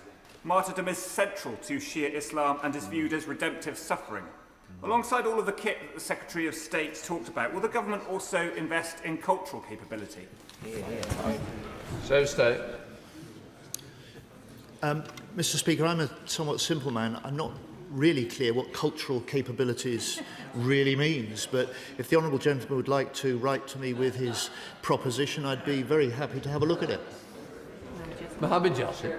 Mr. Speaker, one of the clearest lessons of the Chilcot inquiry is that the UK must be prepared to say no to US, where British interests, legal standards and global stability are at risk. So will the government hold firm and not be drawn further into this conflict by a so-called ally whose conduct is unpredictable, insulting, destabilizing and, in my view, deranged? So State. Well, Mr. Speaker, let me say again, while we're taking the necessary action to defend our interests and our allies, as the Prime Minister has made clear to this House and in public, we will not get drawn into the wider war. Kim Bolter. Mr. Speaker, the Secretary of State was right when he said we all breathed a sigh of relief at the American President stepping back from the abyss this morning, the abyss of an attack on Iran's power network. However, it still remains the case that just a few days ago, a projectile fell within 350 metres of Iran's only nuclear power station. Now, the Secretary of State spoke compellingly about the courage of British personnel in defending our own assets in the region and those of our allies. If it were to come to our attention that in an era of irrational decision-making, an attack against that nuclear power station was contemplated with the catastrophic effect it would have on the region, what steps could and would we take to prevent that attack? Minister. The right honourable gentleman's an old hand in this House. He's also, I think, served in a number of security posts in government. He would be the last person to expect me to speculate on future or hypothetical scenarios like that. But the points he makes at the start of his question are really important. The opportunity now, based on the President's declaration this morning and his instruction to his Department of War to hold off further attacks on Iranian power plants and infrastructure for the next 5 days, gives diplomacy the opportunity, gives further de-escalation the opening, and the onus, and I hope across all sides of this House, the urging of this country on Iran to seize this opportunity and to see an early end to this conflict. Stella Cruz. Thank you, Mr. Speaker. Further to my friend's comments, and I thank him for this detailed update. It is really important that our constituents understand how serious this is, because energy traders right now are like those epidemiologists in February 2020 looking at energy sources and shortages as those epidemiologists looked at COVID and how it was spreading around the world, working out how on earth to warn people of the horrors to come. The brutal reality is if this war does not end, we could see energy shortages that will have a lasting economic effect on this country for decades. Now, my honourable friend says there that the President has agreed to a 5-day suspension and to not target the Iranian power plants. He will know how serious this is. How confident is he that the President will stick to that 5-day pledge and give a chance for the urgent de-escalation our economy and our world needs? First, my honourable friend makes the clearest and strongest possible case for an early end to this conflict, for the imperative to embrace this opportunity that President Trump has created. And as she rightly says, the impending potential impact on the world economy, on the lifestyle and costs of all families and businesses in this country is severe. And that is the reason why the Prime Minister will be chairing a COBRA this afternoon that will look at the economic potential impacts of this conflict, a meeting that I will attend, and no doubt the House will be updated in due course. Dr. Ross-Savage. Thank you, Mr. Speaker. I'd like to remind the House that RAF Fairford is in my constituency of the South Cotswolds, so it's with grave concern that I note the news of 2 missiles being aimed at Diego Garcia. The Prime Minister previously pledged that we will not be drawn into the wider war, yet we've already shifted from defensive to offensive use of air bases on UK land. As almost 60% of the British public oppose the use of RAF bases in this war, will the Secretary of State for Defence commit to bringing back to this House the opportunity for open debate and full transparency on all of the factors that are leading to this rapid descent down the slippery slope? Statements such as this, Mr. Speaker, are exactly the opportunity for members of the House to express their view, put their questions. But I say to the Honourable Lady, she is simply wrong. There has been no shift on the permissions granted to the US for specific purposes, and those purposes are defensive. Those purposes are defensive because they are limited to the Iranian missile and capabilities that are attacking our ships, our bases, our interests, and threatening our interests and our bases and our allies across the region. So the basis of the permission simply hasn't changed, and that was the confirmation that after meeting of ministers on Friday that was released by the government to confirm that. Total crime. Thank you, Mr. Speaker. I thank the Secretary of State for his statement. And despite talk of a complete and total resolution of hostilities from across the Atlantic, I agree with my honourable friend from Walthamstow that we can't give false comfort to our constituents that there won't be lasting economic and military consequences. So can I ask the Secretary of State when or what detail he can give us on the leading role he sees the UK playing in keeping the Straits of Hormuz open? Well, Mr. Speaker, as the statement that the UK helped coordinate and signed at the end of last week set out, and as I've said to the House today, we are ready to play a leading role in efforts, including all options that may be necessary with allies to try and secure a resumption of commercial shipping and a freedom of passage through the Strait of Hormuz.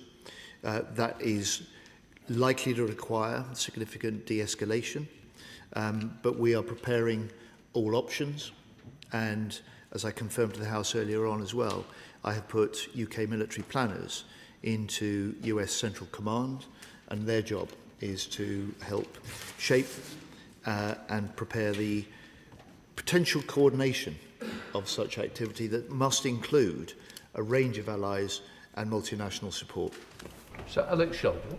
Thank you, Mr. Speaker. Just further to the answer the Secretary of State has given, the Secretary of State has this afternoon confirmed to the House that mines have been laid in the Straits of Hormuz. Therefore, one of the biggest problems is going to be actually getting vessels insured, whether there was a cessation of violence overnight, getting it insured. So may I ask the Secretary of State how quickly he can now give the other side of that coin to the markets, to the insurance companies, that even if de-escalation happened overnight, how quickly the insurance company have faith that the Straits of Hormuz would be demined. That's going to take a military operation led by Europe. The Americans won't get involved, we know that. So can I ask the Secretary of State how quickly can he say what the counterbalance is to the fact that he has confirmed this afternoon that the Straits of Hormuz have indeed been mined? Stay. I can't give the honourable gentleman a timescale. What I can say to him is that we are bending all our efforts in defence and more widely to contribute to the development of all options, and that those must involve allies. They've got to be multinational. And in the end, as he suggested to the House, the test will be the decision of commercial ship owners, crews and insurers about the safety that they can have about resuming their commercial trade through the Strait of Hormuz. John Manton. What Donald Trump said at the weekend was that unless the straits were opened, he would obliterate Iran's power plants. I agree that could be extremely catastrophic, attacking a nuclear plant.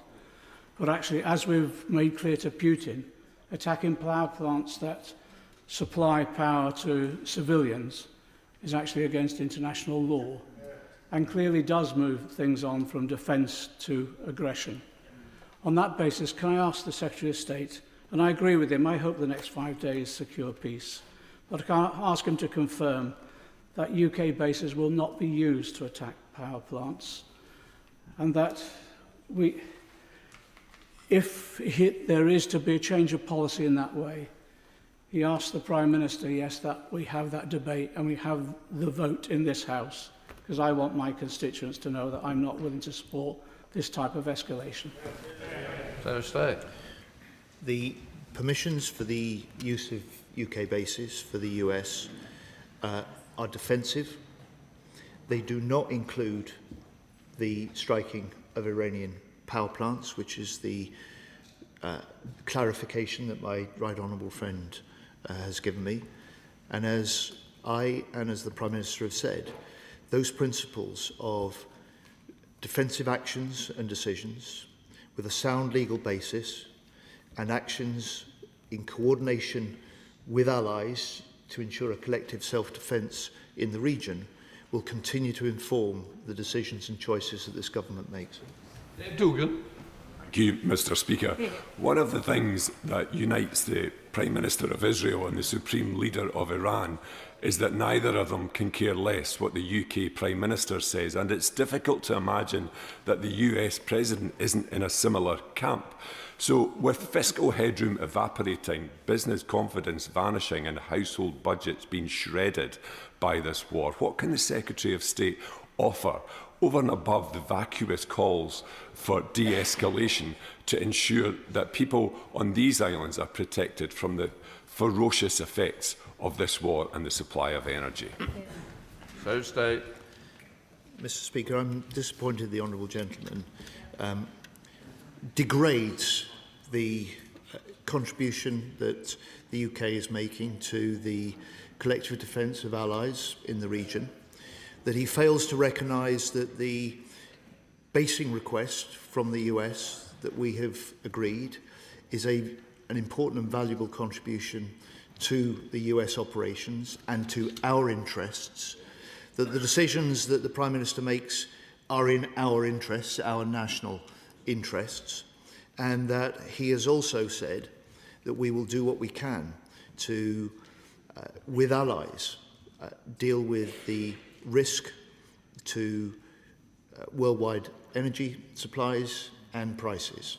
He's already seen us support the release of extra oil onto the markets. He's seen us as a government put in help for those on oil heating, and I've told the House that he will chair a COBRA this afternoon to look at exactly the sort of concerns the honourable gentleman is concerned about.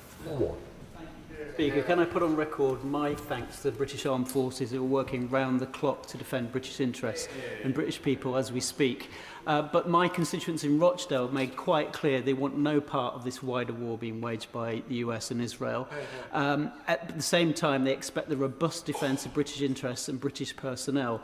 So, although I welcome the fact that he said neither of those Iranian missiles got anywhere close to Diego Garcia, can he reassure this House that the UK will play its full part in the defence of Diego Garcia should such a similar missile attack happen again? Mr. Speaker, we will, as we have done, we will always defend our British personnel, we'll defend our British bases, and I know my honourable friend and his constituents in Rochdale will be proud of the fact that our RAF pilots have now flown nearly 900 hours during this conflict, exactly those purposes, and he will be proud of the fact that there are now more British jets in the region than there have been for 15 years. Thank you, Mr. Speaker. Any assessment of this intervention must recognise that the Iranian regime has made the Iranian people pay with blood for every single act of defiance. So any attempt to apportion blame when a mass insurrection does not materialise would be unjust. And I hope we will hear ministers say that soon from the dispatch box. Last week I raised concerns that the assessment of the intent and capability of Iran was clearly flawed, and I think this weekend's activities proved that to be true. So what action has the Secretary of State taken to challenge thinking internally and to support our British overseas territories by taking action to reinforce their defences and by speaking to their elected governments, not just governors? So, State. Mr. Speaker, I'm not sure that I really follow. I certainly don't accept what I understand to be the Honourable Lady's point. When I was in Cyprus a couple of weeks ago, I met with the Defence Minister, I met with the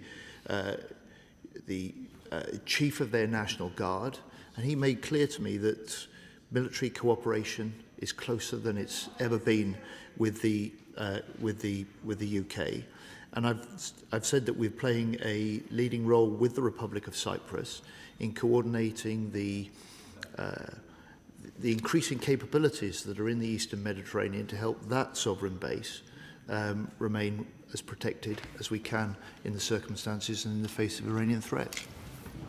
Catherine West. Thank you very much, Mr. Speaker. And further to that point, could I thank the Minister for Europe for going to Cyprus last week, and also for the conversations between the Prime Minister and the President of Cyprus, and also what reassurance can he give my constituents where we have really deep ties and long-standing people-to-people ties with the people of Cyprus, that it's not just about British personnel, but it's about the wider Cypriot family?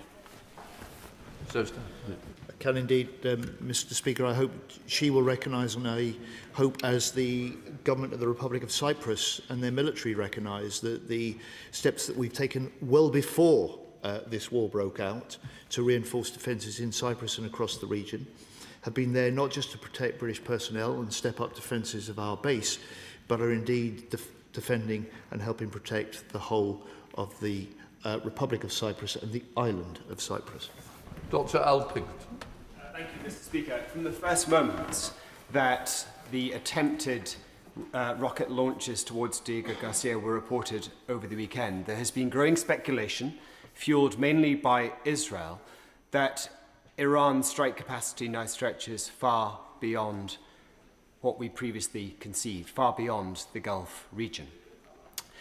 Given what the Secretary of State has said today, given that he has confirmed that these were Iranian rockets, which goes beyond the NATO Secretary General yesterday, can he just confirm how close those rockets came, or those missiles came, to Diego Garcia? And what is the MOD's assessment now about the effective strike range of Iran's missile capacity? Does it stretch deep into Europe, and is the UK even now at risk?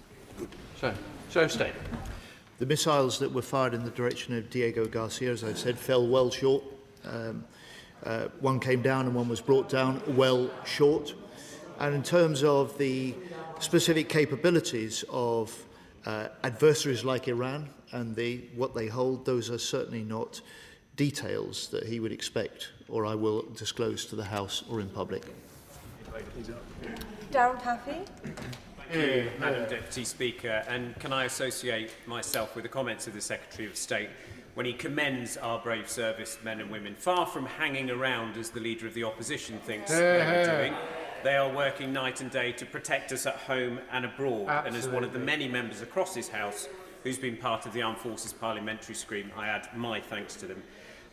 Precisely because, Madam Deputy Speaker, the first priority of any government is to protect British citizens, can the Secretary of State give assurance to this House here and now that those facing Iranian aggression, closer than any of us will, have everything they need to defend our people, our bases and our allies?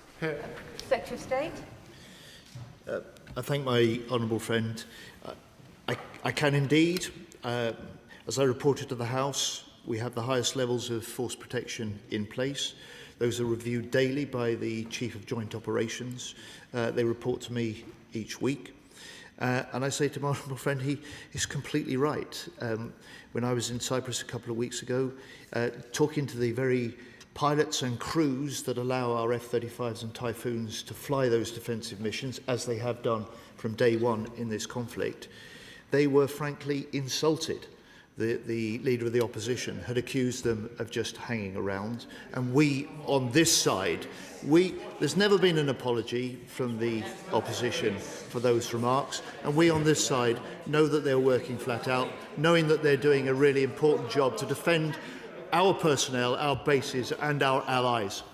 We've got many people that need to squeeze in, so questions need to be short and answers need to be just as short. Sir Ian Duncan-Smith.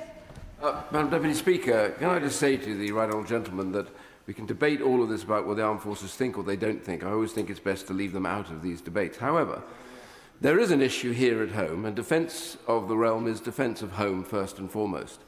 And we know that the IRGC, the Islamic Revolutionary Guard Corps, have threatened us here on these shores endlessly for a number of years. Many colleagues either side of the House have called for them to be prescribed. As yet, in the middle of this war, we have not prescribed the IRGC. This would make the life of our security service so much easier if we did so. Will the Secretary of State please get up and say it is his determination that they should be prescribed and kicked out or arrested for all the awful deeds that they do, chasing, hounding and killing people on the British shores? Secretary of State. The right honourable gentleman makes his case. He knows, like I do, that our British services have foiled around 20 sabotage, assassination plots with the Iranian hand behind them on British soil. He makes the case for prescription. That is a decision in other parts of government, something that we keep under review and something that we will take in the broader view of the way that we are challenging, confronting and working with allies to deal with the Iranian threats. Luke Charters. Thank you, Madam Deputy Speaker. BBC News Ukraine recently published an outstanding report on the demand for drone interceptors like the British-made Octopus and Wild Hornet Sting drone. So will the government update the House on what work they are doing to bolster UK and Ukrainian drone interceptor production so that these devices can be in the skies defending against Shahid drones that are threatening British interests and Gulf partners' interests alike? Secretary of State. Thank you, Madam Deputy Speaker. I'm proud to say there are interceptors in the skies above Ukraine now that have the British hand and British production behind them, working closely with Ukraine. The Octopus interceptor that he talks about is a special link-up, Ukraine and the UK, and we look forward to being able to produce these en masse and return them back into Ukraine to help them defend their skies against Putin's invasion. Todd? 6 days ago, the UK government's security group rightly launched a leak inquiry into the leaking of very sensitive information from the National Security Council. Now, I don't expect the Defence Secretary to comment on an ongoing inquiry, but does he agree on these principles that, first of all, the very least our armed forces expect when they're being sent into harm's way is the political leadership of this country doesn't leak secret and top secret information? And secondly, the principle, whoever it is, whether it is a cabinet minister or a senior official or junior official, that when caught, they will be sacked. State. Madam Deputy Speaker, I don't think anyone can doubt the determination of the Prime Minister to prevent such actions or to take action required when there are such activities going on. And so I can give the right honourable gentleman my reassurance that that should be the case. Jacob Collier. Thank you, Madam Deputy Speaker. Can I join the Defence Secretary in paying tribute to our civilians and armed forces personnel who are defending the UK national interest, and I've had the privilege to meet many of them overseas during my time in this House. Those serving overseas have been putting themselves in harm's way, and they will have families back at home who are understandably worried, especially given the situation with personnel from the US and France being killed. So can I ask him what support he's putting in place for the families back at home of those that are serving in the Middle East? Secretary of State. Madam Deputy Speaker, I will certainly write to my honourable friend with the detail of those, but rest assured for the House that this is foremost in our minds. We have a system in place and that is doing exactly the job that my honourable friend urges. Tim Farron. Thank you, Madam Deputy Speaker. Against the backdrop of this illegal, counterproductive and reckless war, next month Palestinians in the West Bank and in parts of Gaza will take part in municipal elections, which include candidates who are committed to peaceful dialogue with Israel and who reject Iranian-backed terrorism. Does he acknowledge the significance of these elections to building peace in the Middle East? And will he do everything he can in his power, and this government, to ensure deployment of independent observers so these elections are fair and safe? Dave. We will. Brian Leishman. Thank you very much, Madam Deputy Speaker. US military aircraft departed from the Scottish Government-owned Prestwick Airport up to 32 times in the 10 days before American and Israeli strikes started on Iran. Like many of my constituents, I am worried at the prospect of a Scottish airport being used in an illegal war. Will the Secretary of State definitively say today who has the authority in stopping the US military from using Scottish civilian infrastructure? Is it the Prime Minister or is it the First Minister of Scotland? Secretary of State. Madam Deputy Speaker, there has been no use of Prestwick Airport for US bombing strikes. John Cooper. Thank you, Madam Deputy Speaker. Excuse me. Excuse me. Apologies. Joking, did I swallow the fly?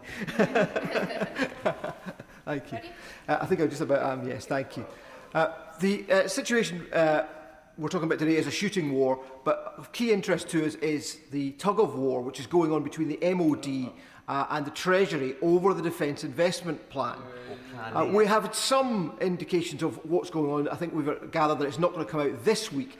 Can the Secretary of State for Defence give us some indication of whether or not the purdah period for the upcoming elections in Scotland in May further impact the announcement of this critical plan? Secretary of State. I don't know why he swallowed a fly. I don't know why he imagines that there is a tug of war, especially when he can look at the record over 18 months of the way that this government has put a record increase into defence spending, the degree of support that the Chancellor has given to recognising the rising demands on defence, and the commitment that the Prime Minister has given that in this era of hard power, the currencies, he says, of the age, that we need to do more and spend faster. Smith. Thank you, Madam Deputy Speaker. The humanitarian implications of this war are already severe. In Lebanon, 1 million people have been forced to flee their homes, including Palestinian and Syrian refugees who had found safety in the south of Lebanon and are now being forced to flee for their lives again. Meanwhile, the airspace closures in the Gulf and the closure of the Strait of Hormuz are affecting global humanitarian supply chains.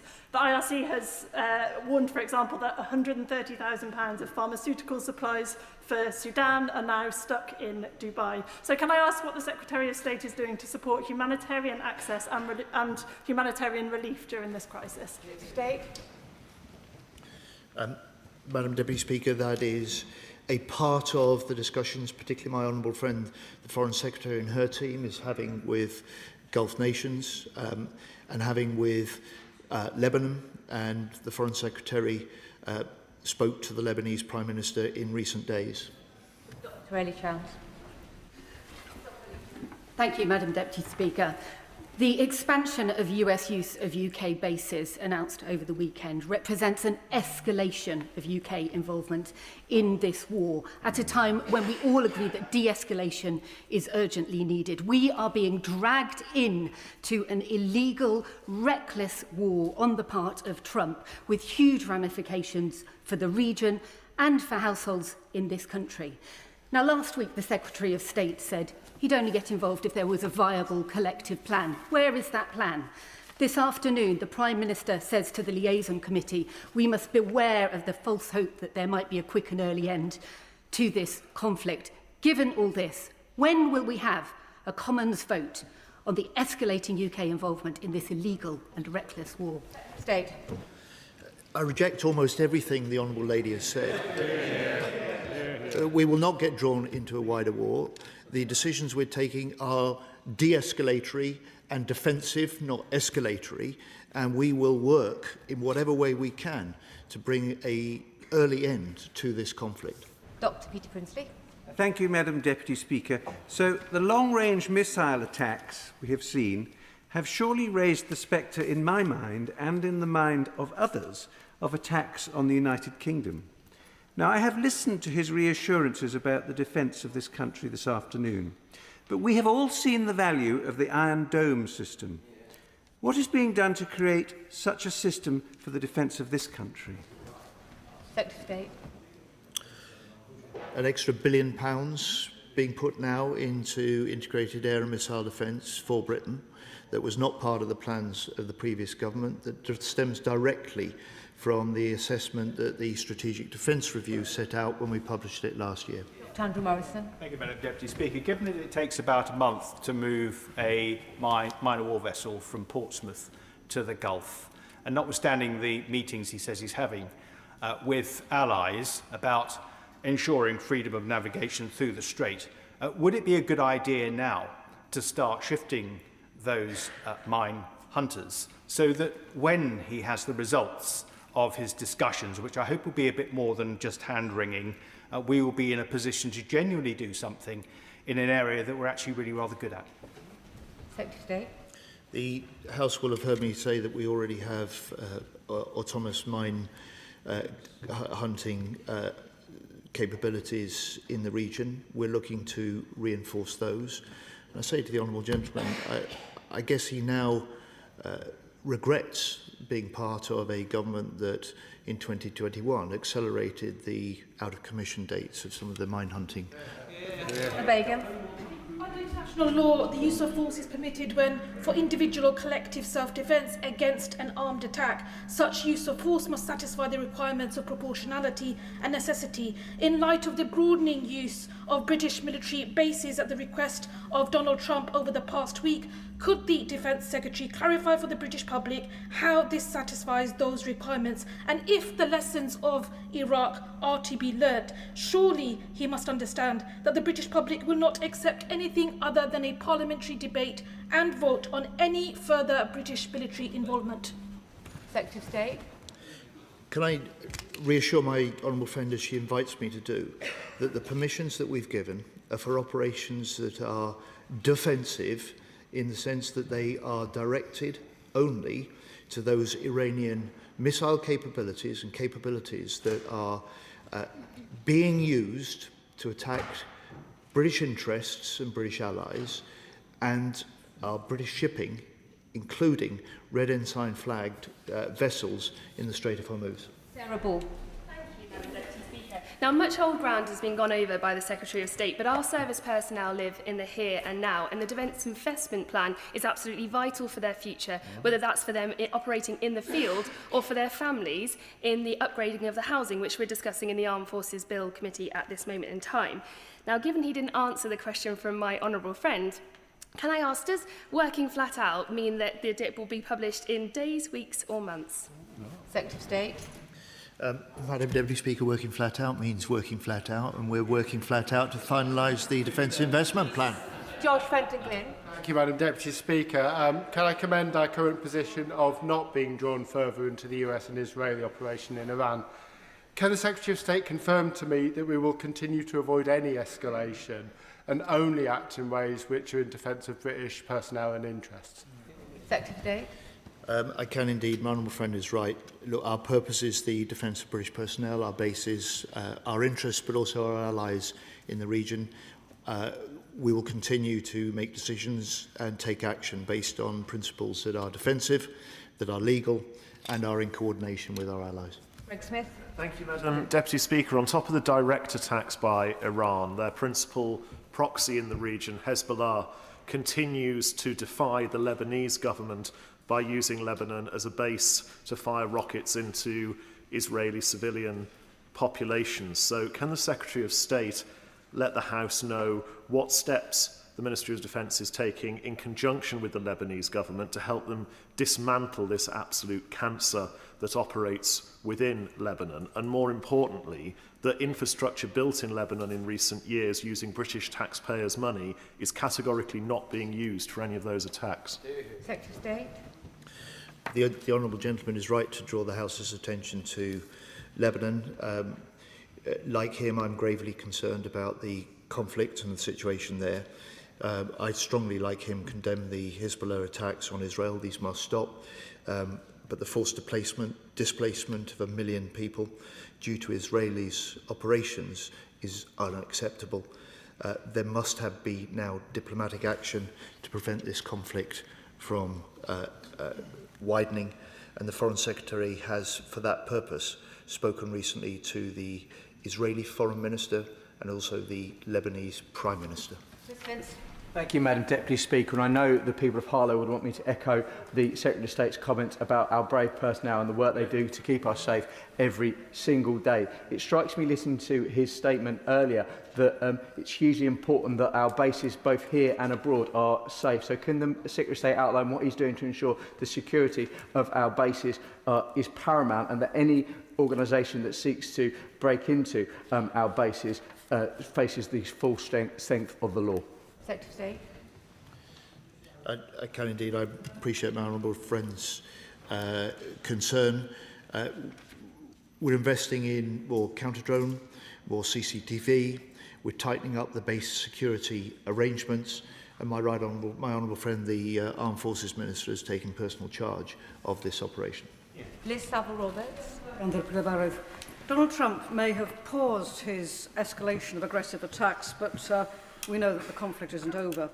And he said earlier that US access to British bases is restrained by the principle that such use is defensive only. The public has the right to know what safeguards exist. Could you tell the House what follow-up checks are in place to verify that this use is indeed defensive only? Secretary of State.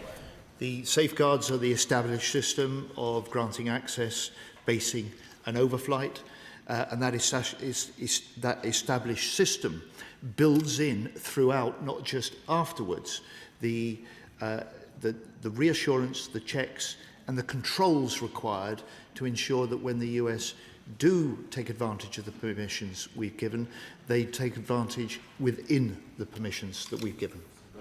Ben Obstructing. Deputy Speaker. I'd like to start by paying tribute to all the personnel at RF Whitton who are doing incredible round-the-clock work to analyse exactly what's going on with this conflict in the Middle East. But I appreciate that the Secretary of State's had his Weetabix this morning, but if I could just gently remind him that it was when he talks about missile defence for the UK, he was a minister in the last Labour government, which halved the number of Type 45 destroyers, which means that we don't have enough, and also equipped them with the WR-21 engines, which means that we only have one that's currently seaworthy, which is HMS Dragon. So if I could just remind him of that. But his colleague, the Security Minister, who's there on the front bench alongside him, informed me last week that the government was informed in advance of the attacks by the US and Israel on Iran. Could the Secretary of State confirm how far in advance the government was informed of these attacks? Was it hours, days or weeks? Deputy Speaker, that sort of data and information I'm not prepared to disclose, but I think the honourable gentleman should judge us by our actions. And well ahead of this war breaking out, we reinforced Britain's defences within the region. And on Dragon, we only have Dragon available in order to deploy to the Eastern Mediterranean because it was ordered by a Labour government, and throughout 14 years his previous governments didn't order a single new destroyer. Manuela Pascallo. Thank you, Madam Deputy Speaker. While the government has set out its military approach in some detail, there remains far less clarity on the diplomatic strategy that must eventually bring this conflict to an end. Can the Secretary of State set out what the UK is doing to get all sides back at the negotiating table, and in so doing, how will the government ensure that we are not simply following President Trump down a path that risks replacing one brutal regime with another, rather than securing democracy and freedom for the Iranian people? State. Madam Deputy Speaker, first and foremost, we are ensuring that we can protect British interests in the region. We're looking to protect our allies in the region, and everything we do is in coordination with our partners in the region. And I hope she takes some encouragement from the announcement that we were able to help coordinate and publish at the end of last week, signed now by 29 other nations, about the importance of opening the Strait of Hormuz. Does he have contacts at US Central Command which can give reassurance that there is a plan? Because the President's social media feed gives the opposite impression. And is Britain at war? Yes to the first, no to the second. Sammy Wilson. Madam Deputy Speaker, the government may not want to be drawn into a war with Iran, but Iran has declared war on us by attacking our bases, trying to kill our civilians, attacking our economy, and even having terror acts in our own country. And we've found this weekend we actually rely on the US to protect our bases, and it required their defensive capability to do that. Does that not lead them to the conclusion that rather than begrudgingly giving limited access to our bases, we should be giving full support to the Americans and the Israeli government in destroying this regime so that they can stop fomenting war in the Middle East and blackmailing us economically? Madam Deputy Speaker, we have agreed to the requests that the US has put to us.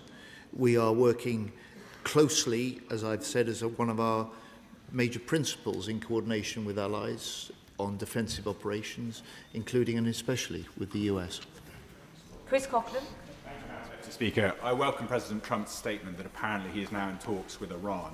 Sadly and predictably, Iran appears to have achieved escalation dominance by closing the Strait of Hormuz.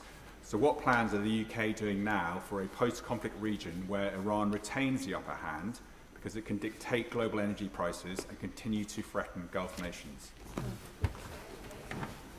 We will work in exactly the way that the joint statement that we helped coordinate at the end of last week sets out, in order to de-escalate the conflict, coordinate with allies, and look for a point at which we can see the Strait of Hormuz reopened.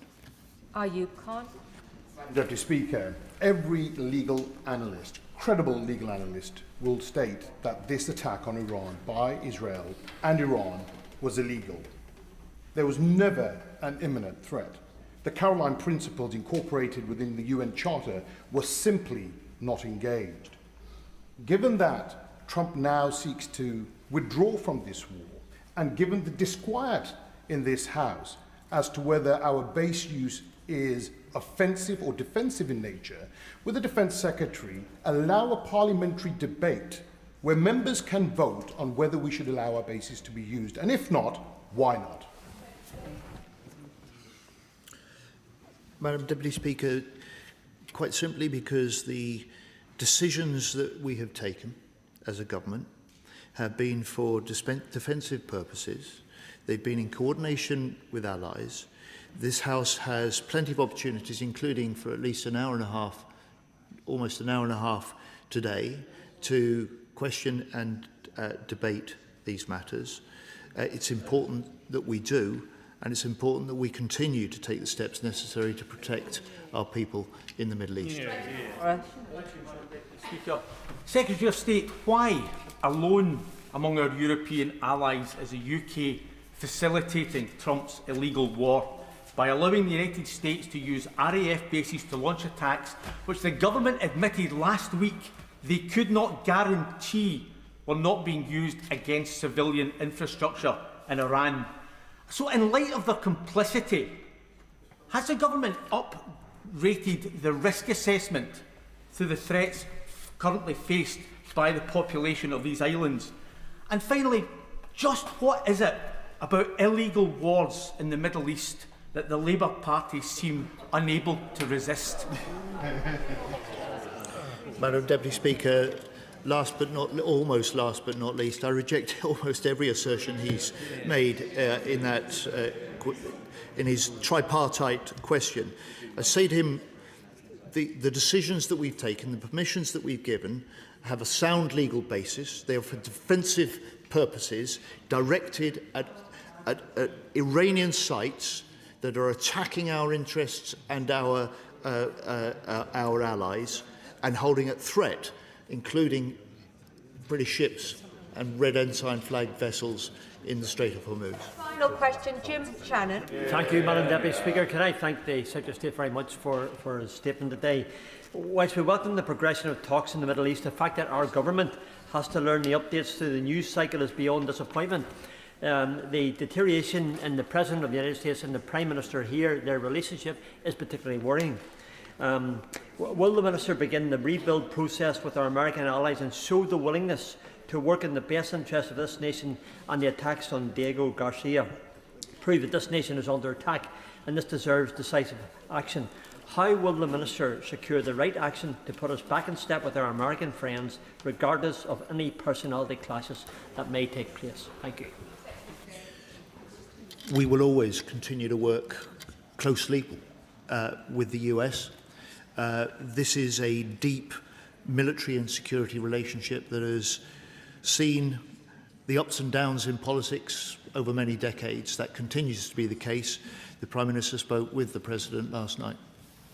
That is the end of the statement on the Middle East. I'll give the front benches a moment to shuffle over.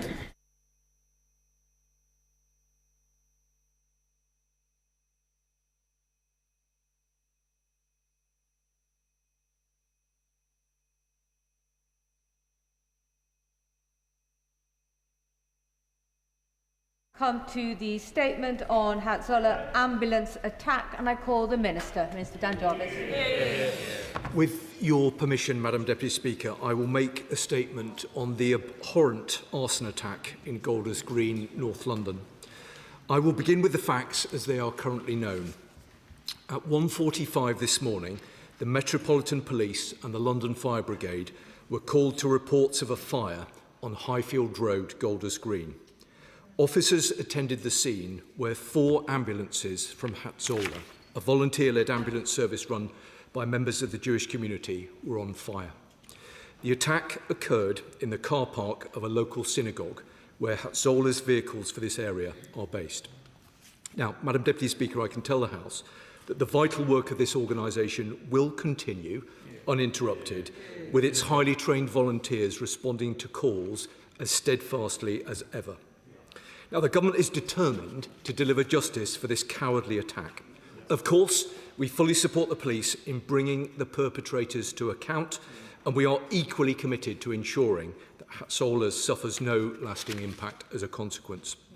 As the Secretary of State for Health has confirmed, 4 replacement ambulances will be in place by tomorrow morning, and the government will fund permanent replacements to ensure that this essential service remains strong and fully equipped. Nearby houses were evacuated as a precaution, with residents allowed to return quickly to their homes. Thankfully, no injuries occurred. Now, Madam Deputy Speaker, the House will be aware that police are treating this arson attack as an anti-Semitic hate crime. The investigation is now being led by counter-terrorism policing, although I should emphasise that this has not been declared a terrorist incident at this stage. No arrests have been made. But I take this opportunity to urge anyone with information to contact the police. Now, officers are aware of an online claim from a group taking responsibility for this attack, and establishing the accuracy of this claim is a priority for the investigation team. As the Home Secretary has told the House earlier, support for the Jewish community in London is being stepped up. The police have the unshakable backing of this government, and I am sure the whole House, in their effort to find the perpetrators of this awful crime, who should be in no doubt whatsoever that they will be pursued and made to face the consequences. Madam Deputy Speaker, I also wish to echo the Home Secretary's words of thanking the police and the Fire and Rescue Service for the speed and professionalism of their response, which was vital in averting an even worse outcome. Now, shocking though it was to wake to this morning's developments, I know that for many, this outrage will not have come as a surprise, occurring as it has at a time of profound distress and vulnerability within our Jewish communities. Now, given the vicious torrent of anti-Semitism that was unleashed following the October the 7th attacks, a dreadful manifestation of which we saw to our horror in Manchester last year, when Heaton Park Hebrew Congregation Synagogue was the subject of a sickening act of terrorism on Yom Kippur. And today, as at that profoundly difficult moment, and as in the aftermath of the subsequent atrocity on Bondi Beach in Sydney, we declare once more that we stand with our Jewish friends, colleagues and neighbours. And with the oldest hatred on the rise, we assert our unwavering commitment to defeat it.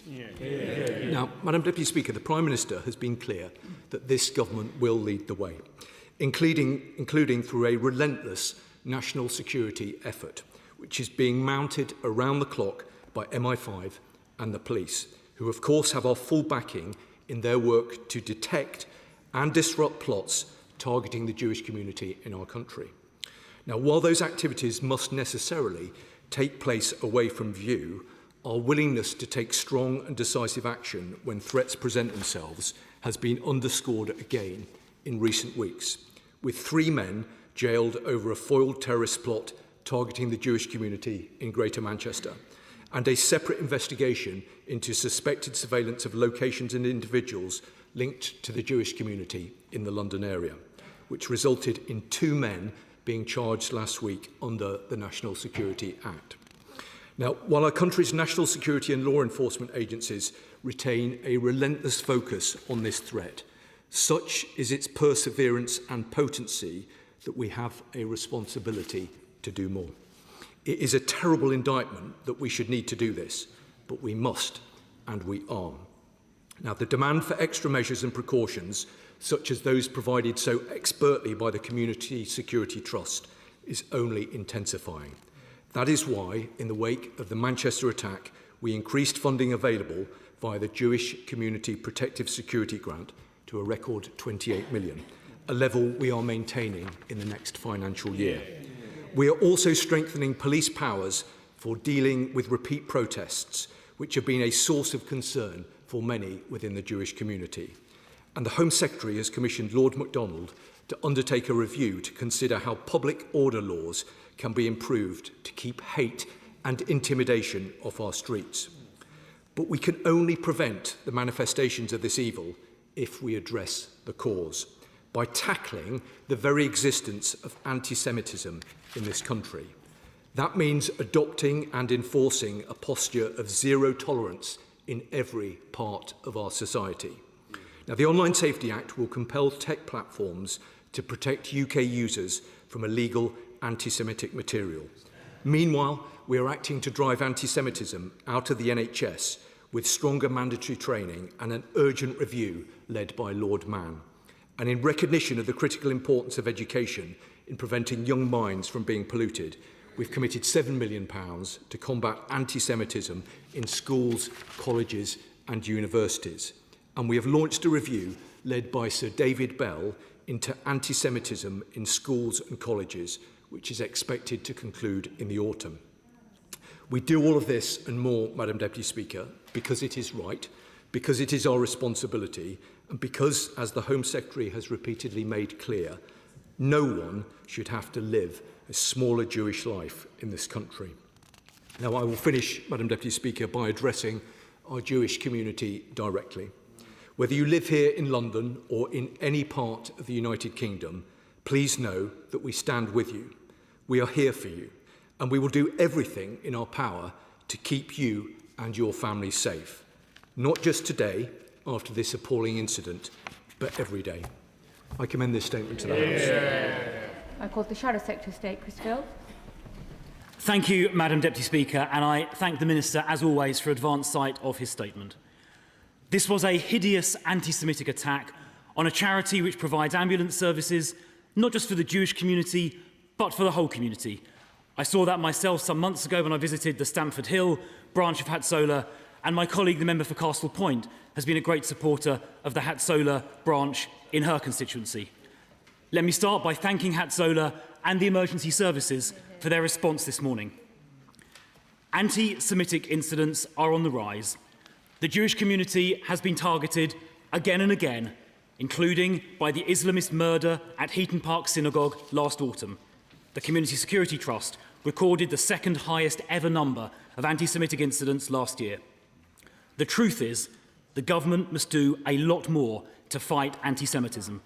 We've seen a recent anti-Semitic murder and a surge in anti-Semitism, but too little has been done, as this morning's outrage demonstrates. This morning, I visited the Hatsola branch in Golders Green together with my Right Honourable friend, the Shadow Foreign Secretary. I spoke to dozens of people this morning in Golders Green who are now living in fear, including a mother worried about sending her children to school. And anti-Semitism often goes hand in hand with Islamist extremism, a threat we know all too well. The murders on 7/7, 52 people, the murder of Sir David Amis, and the 22 victims of the Manchester Arena attack, all perpetrated by Islamist extremists. 75% of MI5's terrorism caseload relates to Islamist extremism. 94% of terrorist murders in the last 25 years were perpetrated by Islamists, and yet only 10% of the Prevent caseload is Islamist. So I asked the Minister again, as I've asked before, what is he going to do about that? In October, I asked the Home Secretary to use her powers under Section 3, Subsection 5 of the Immigration Act 1971 to remove any foreign national who expresses extremist views, sympathy for violence or terrorism or anti-Semitism or any other religious hatred. She said that she can exercise that power where someone is, quote, not conducive to the public good. It's a wide-ranging power. She should use it. The Home Secretary said she was reviewing the use of the power and promised to update the House, but we have heard nothing since. And so I ask now the Security Minister to update the House on what the government are going to do with that power. And will he use those powers to deport the perpetrators of today's attack once they've been caught, if they are not British citizens? Now, since Hamas's attack on October 7th, we have seen protesters marching on London streets openly calling for jihad and intifada. These are express calls for violence. We should no longer tolerate chants at these marches which encourage and endorse violence and which fuel anti-Semitism. They must simply not be allowed.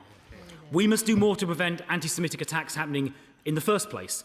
So will the Security Minister commit to authorising the use of intrusive surveillance powers, usually reserved for counter-terrorism or counter-state threats, to also be used to identify and prevent anti-Semitic attacks which are in the planning?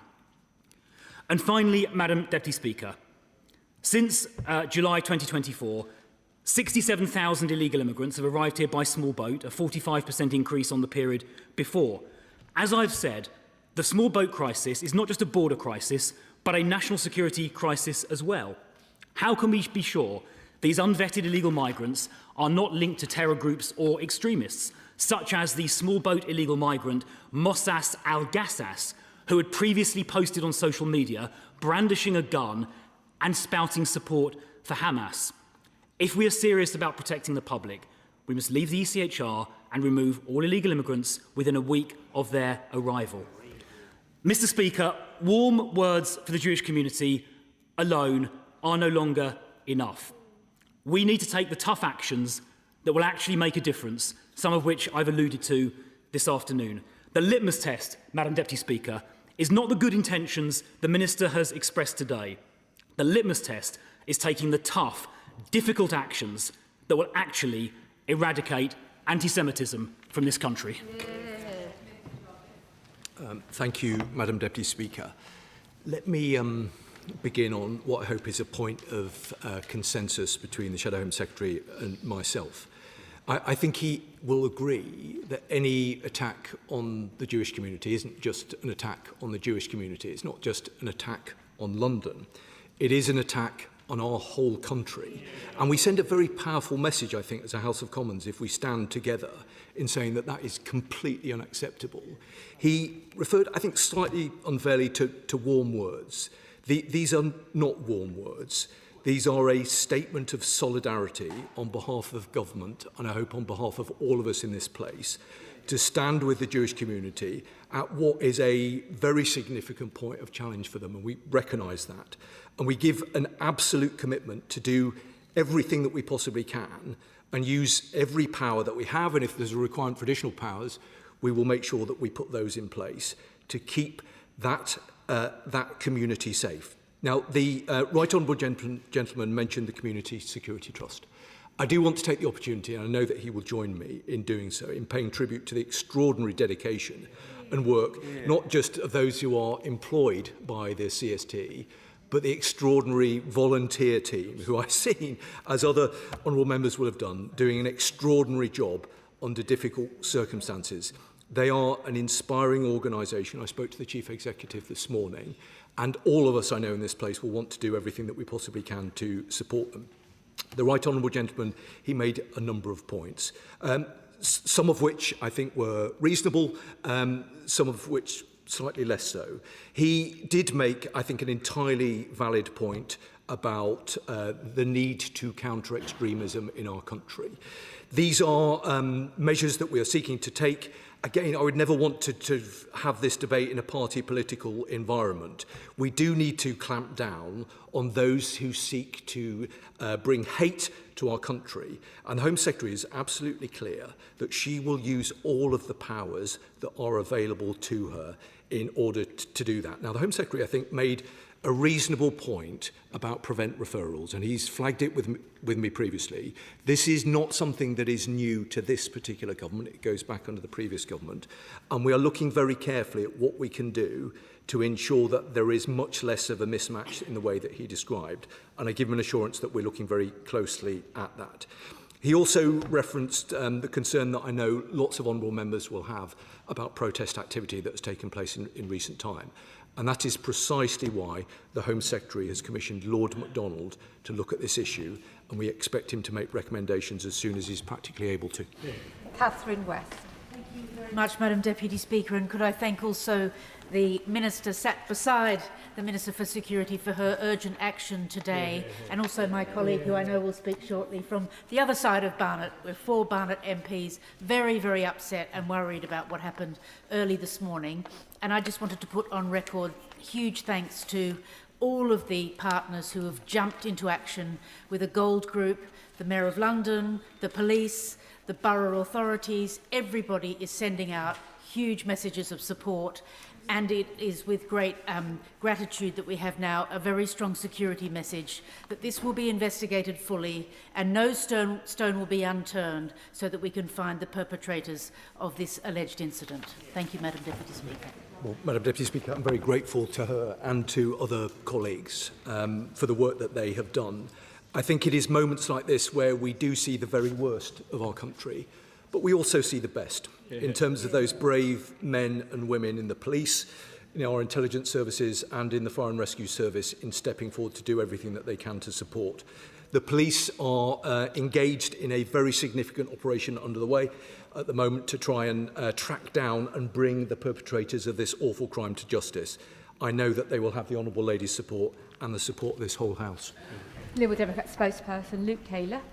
Thank you very much, Madam Deputy Speaker. I, like so many Londoners, woke up this morning to the news of this cowardly attack and felt that horrible pit in my stomach of disgust and also deep concern for my Jewish friends and neighbours. I want to express my heartfelt sympathy to Jews across London and the country, and to affirm that hate like this will never be normalised. It is the opposite of everything our city stands for. We welcome the government's commitment to replace the ambulances quickly, but can the Minister set out what immediate safety measures are being put in place for local residents and key Jewish sites across the country? I'd also like to reiterate that our efforts in this place must be not just on responding after the fact, but making meaningful interventions beforehand to stop distressing crimes like this happening in the first place. That means recognising that we have an anti-Semitism problem in this country, and that crucially we must take action to tackle the root causes of it. Will the Minister set out what steps the recently unveiled cohesion strategy will take to bring an end to the scourge that is anti-Semitism in this country? Likewise, will the Minister finally listen to our calls to reverse the cuts to the Metropolitan Police Officer numbers?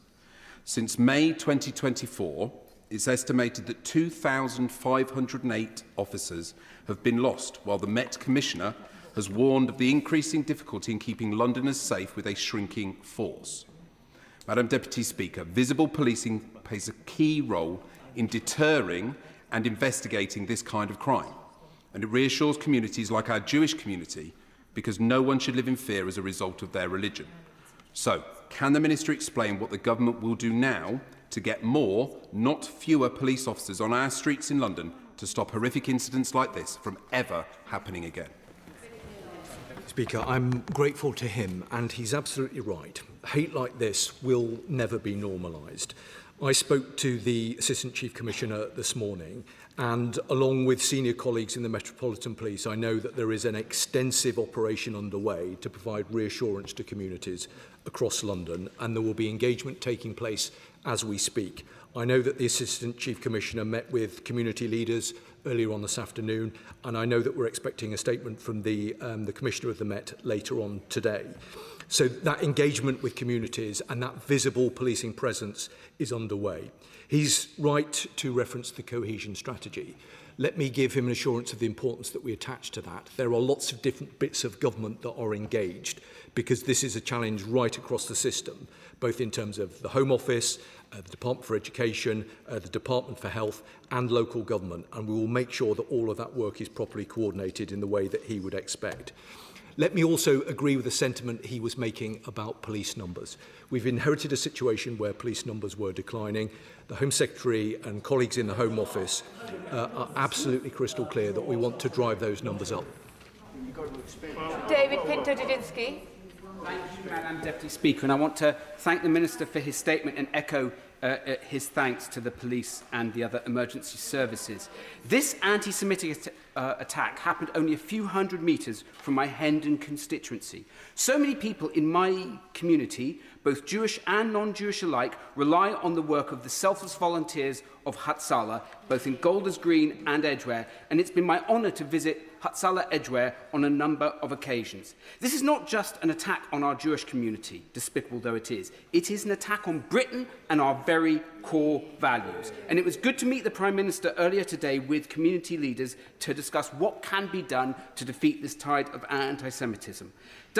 Can the Minister give more information to the House about what is being done to coordinate between the police and community organisations to give that reassurance that my community so desperately wants? Yeah, I can provide the honourable gentleman with the assurance that he speaks of. I know that there is extensive engagement underway throughout the course of the day, and that will continue as long as is required, along with a very visible policing presence in the right place. He's right to pay tribute to all of those who stepped forward to volunteer in the way that he described. I know that that is a huge priority for the Prime Minister to make sure that their efforts are recognised, and I know that he will understand the seriousness with which we take this issue. Father of the House. I think on an occasion like this, it's right that we shouldn't apportion blame, that we should try and unite as the House of Commons and say that it's fine to be a critical friend of Israel. It's not fine to go around fully masked up and call for destruction of Israel and therefore the Jewish people. But I think we should be even more positive than that. We should say that we love the Jewish people, that we think they're the most successful immigrant community we've ever had in this country. They are fantastic, and they have our complete, utter and full support, and we will protect them at every opportunity. I agree with the Father of the House. I think he makes a very powerful point, and I think there is hopefully a consensus around all of that. I do want to take the opportunity to reiterate the government's horror as to what happened. These are despicable things that took place in the early hours of this morning. There is extensive activity underway to try and hunt those who are responsible down, and I very much hope that we'll see progress in the near future on that. Dr. Peter Prinsley. Thank you, Madam Deputy Speaker. So in our synagogues each week, we pray for the King and for the Almighty to grant wisdom to all his counsellors.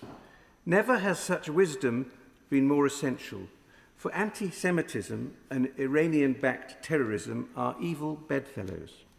Will he join me in supporting all the work of the CST and our emergency services at this terrible time? Well, I will join with him. The CST is an organisation that I think is very well known to members right across this House. I've worked closely with them for a long period of time.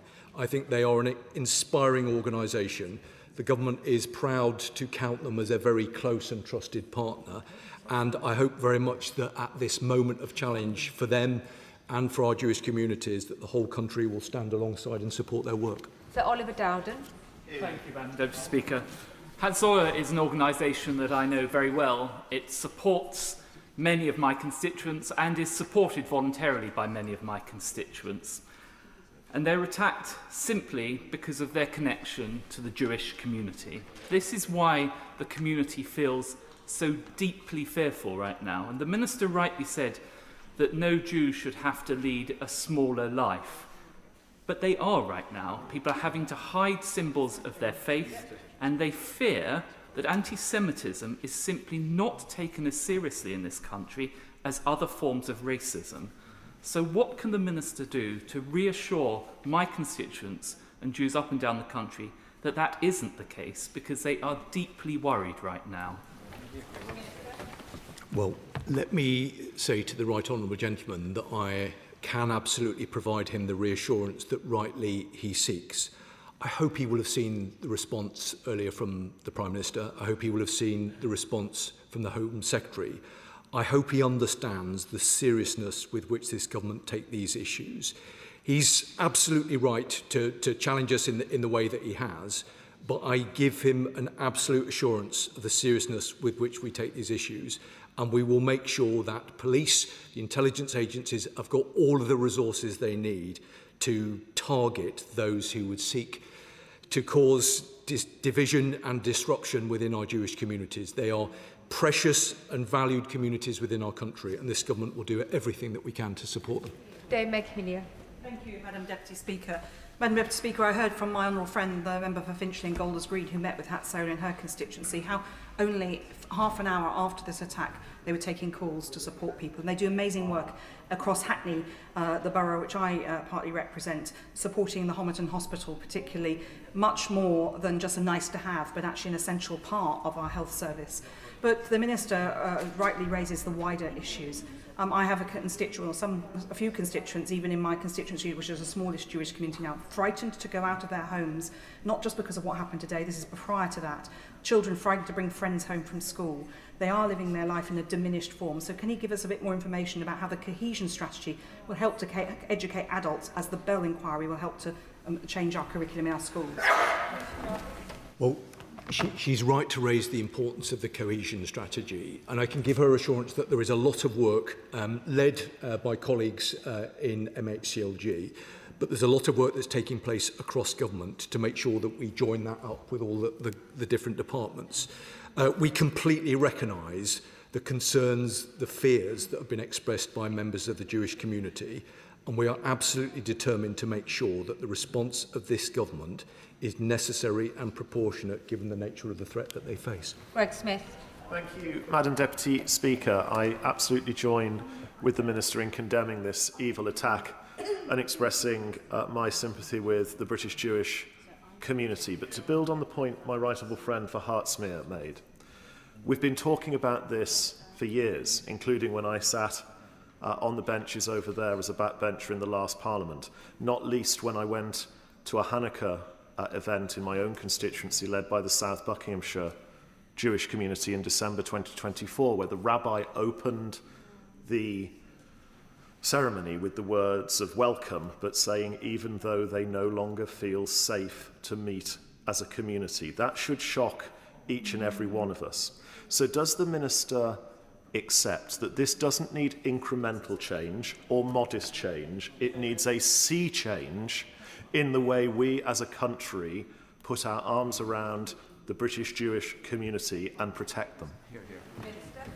Well, I'm grateful to him for the point in the way that he's raised it. I mean, I do accept that this government, any government, needs to do everything it possibly can to provide the reassurance that the Jewish community both need and deserve. Some of that is about resource, And I'm pleased that we've been able to increase protective security funding for Jewish communities to record levels. But he's right, there is more that needs to be done other than the allocation of resource.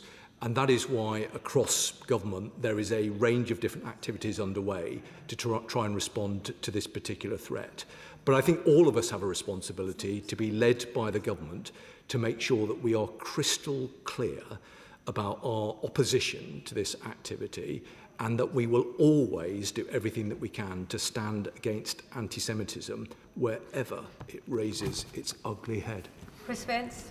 Thank you, Madam Deputy Speaker. Can I join the Minister in condemning these abhorrent attacks that we saw in Golders Green this morning? I want to pay tribute to Rabbi Irit Shalor, who is the rabbi in charge or that supports Harlow Jewish community. And can I pay tribute to the work she does, not only supporting that community, but supporting the wider community of Harlow. That Jewish community will rightly be concerned after the events of this morning. So what reassurance can the Minister give Harlow Jewish community that he and his government will do whatever they can to keep the Jewish community safe? Yeah. Well, I can give him the reassurances that he seeks, and hopefully the words that I've spoken will provide reassurance to those in his community, how seriously that the government takes these kind of threats. But I think it's also important to say that this has to involve a range of different organisations, and that's precisely in my earlier remarks why I detailed the work that's taking place in academia, in the NHS, in local government, to ensure that wherever there are challenges in this regard, that our response is joined up, properly resourced, and we are clear, not just across government, but across our society, that this kind of anti-Semitic behaviour is not acceptable. Mark Pritchard. The United Kingdom remains one of the most tolerant nations in the world, but social cohesion, as the Minister will know, can never be taken for granted. So well as increasing security around faith schools and places of worship, which I welcome, what more can the government do with the Secretary of State for Education to teach all communities that tolerance and respect for all is a fundamental tenet of being British? Now, of course, he mentions the Bell Review, which again I welcome, the £7 million funding, which I welcome, but the Bell Review is looking at schools and colleges. It is not looking at universities. And the recent report showed that 49% of Jewish students have witnessed glorification of Hamas and Hezbollah on campus. So what more can the Minister do to work with universities, not just schools and colleges, to root out anti-Semitism? I'm grateful to the right honourable gentleman, and I think he makes important points about social cohesion, but also more widely about the importance of activity that takes place in academia and education. I think I referenced the £7 million that the government has previously invested, and I know that the Union of Jewish Students attended the meeting with the Prime Minister earlier today. I'd also like to take the opportunity to commend the extraordinary work of the Holocaust Education Trust. It's an organisation that many members will know and will have worked closely with. They do incredible work. I think the right honourable gentleman makes important points, and let me reflect on them further. Davey. Madam Deputy Speaker, I wish to put on record, alongside many inside this House and outside this House, that I condemn the attack on the Jewish-run ambulance service in Golders Green. The attack was clearly anti-Semitic, and it is right that authorities treat it as such. My own constituency of Lewisham East is a diverse and inclusive place where many people of all ages and faiths live side by side peacefully. The Minister has already spoken about community cohesion, but can he also outline anything further, what immediate steps are being taken to reassure communities like mine? Well, I'm grateful to her, and I think she makes important points. I mean, I can say to her that the immediate steps that are being taken are steps that are being taken by the Metropolitan Police, because it is absolutely vital that there is that presence, there is that reassurance, there is that engagement at community level. Having spoken to the Assistant Chief Commissioner earlier on, who's someone that I've worked very closely with previously, I know how seriously the Metropolitan Police are taking this particular issue. And I know that as we speak, there is work underway. So I can give her the reassurances that she seeks. But I also say that we can never be complacent about these things. And whilst there is clearly a focus on this activity today, we need to make sure that that continues tomorrow. and for as long as is necessary. Pete Wishart. Thank you very much, Madam Deputy Speaker. What happened at Golders Green this morning was simply sickening and abhorrent, and the rise of anti-Semitism is something that should alarm all of us in this House. The recent attacks on the Jewish community have been national and international in scope, and we simply don't know where the next attack might be. So can the Minister assure me that he's working with police forces right across the United Kingdom and is doing everything possible to share information and seek cooperation when required? Well, I think he makes an important point, and he's right. It was sickening, but not surprising. I think he also makes an important point that I don't think perhaps has been reflected on previously about the truly international scale of the challenge. So yes, there are very significant challenges that we're grappling with here in the UK, but that is a shared endeavour with our international partners, and we want to work incredibly closely with them on it. His basic point about coordinating activity with the police around the country, I think, is a good and fair point, and I will make sure that that activity is underway. Joanna Baxter. Thank you, Madam Deputy Speaker. This was an appalling anti-Semitic incident targeting those providing urgent medical care. Not just a criminal act, but a direct attack on our shared values of respect and tolerance. Emergency service workers should never have to fear for their safety. Can the Minister outline what immediate steps are being taken to reassure the Jewish community across the whole of the United Kingdom? Speaker, she's right.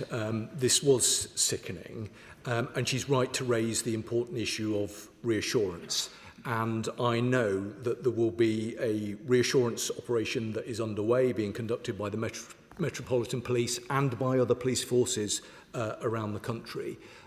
It just happens to be the case that the Community Security Trust are having their annual dinner this evening. I know a number of members will be attending, and I know that there will be important messages of solidarity delivered at that gathering, both by Sir Mark Rowley and by the Home Secretary, and it's very important that that event takes place.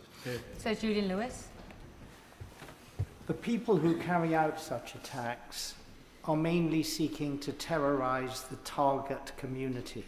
But the people who plan such attacks often have another end in mind, which is to set two communities at each other's throats.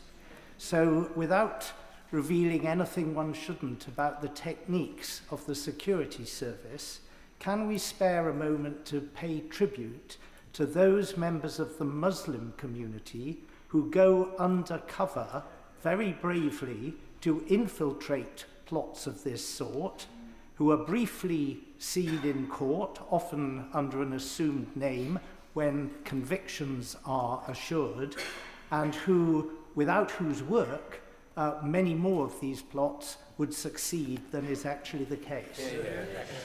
Well, the Right Honourable Gentleman makes a very sage point, and he's right, I think, to draw a distinction between those who, and I make this point in more general terms because clearly I'm not going to get into the specifics of what happened this morning, but in more general terms he's right to draw a distinction between those who plan the attacks and those who conduct the attacks. I am beyond proud of the work of our intelligence services, who recruit from lots of different backgrounds in our country. They do extraordinary work. By necessity, they do their work in the shadows. But I know I speak for the whole House when I say that we owe them a huge debt of gratitude.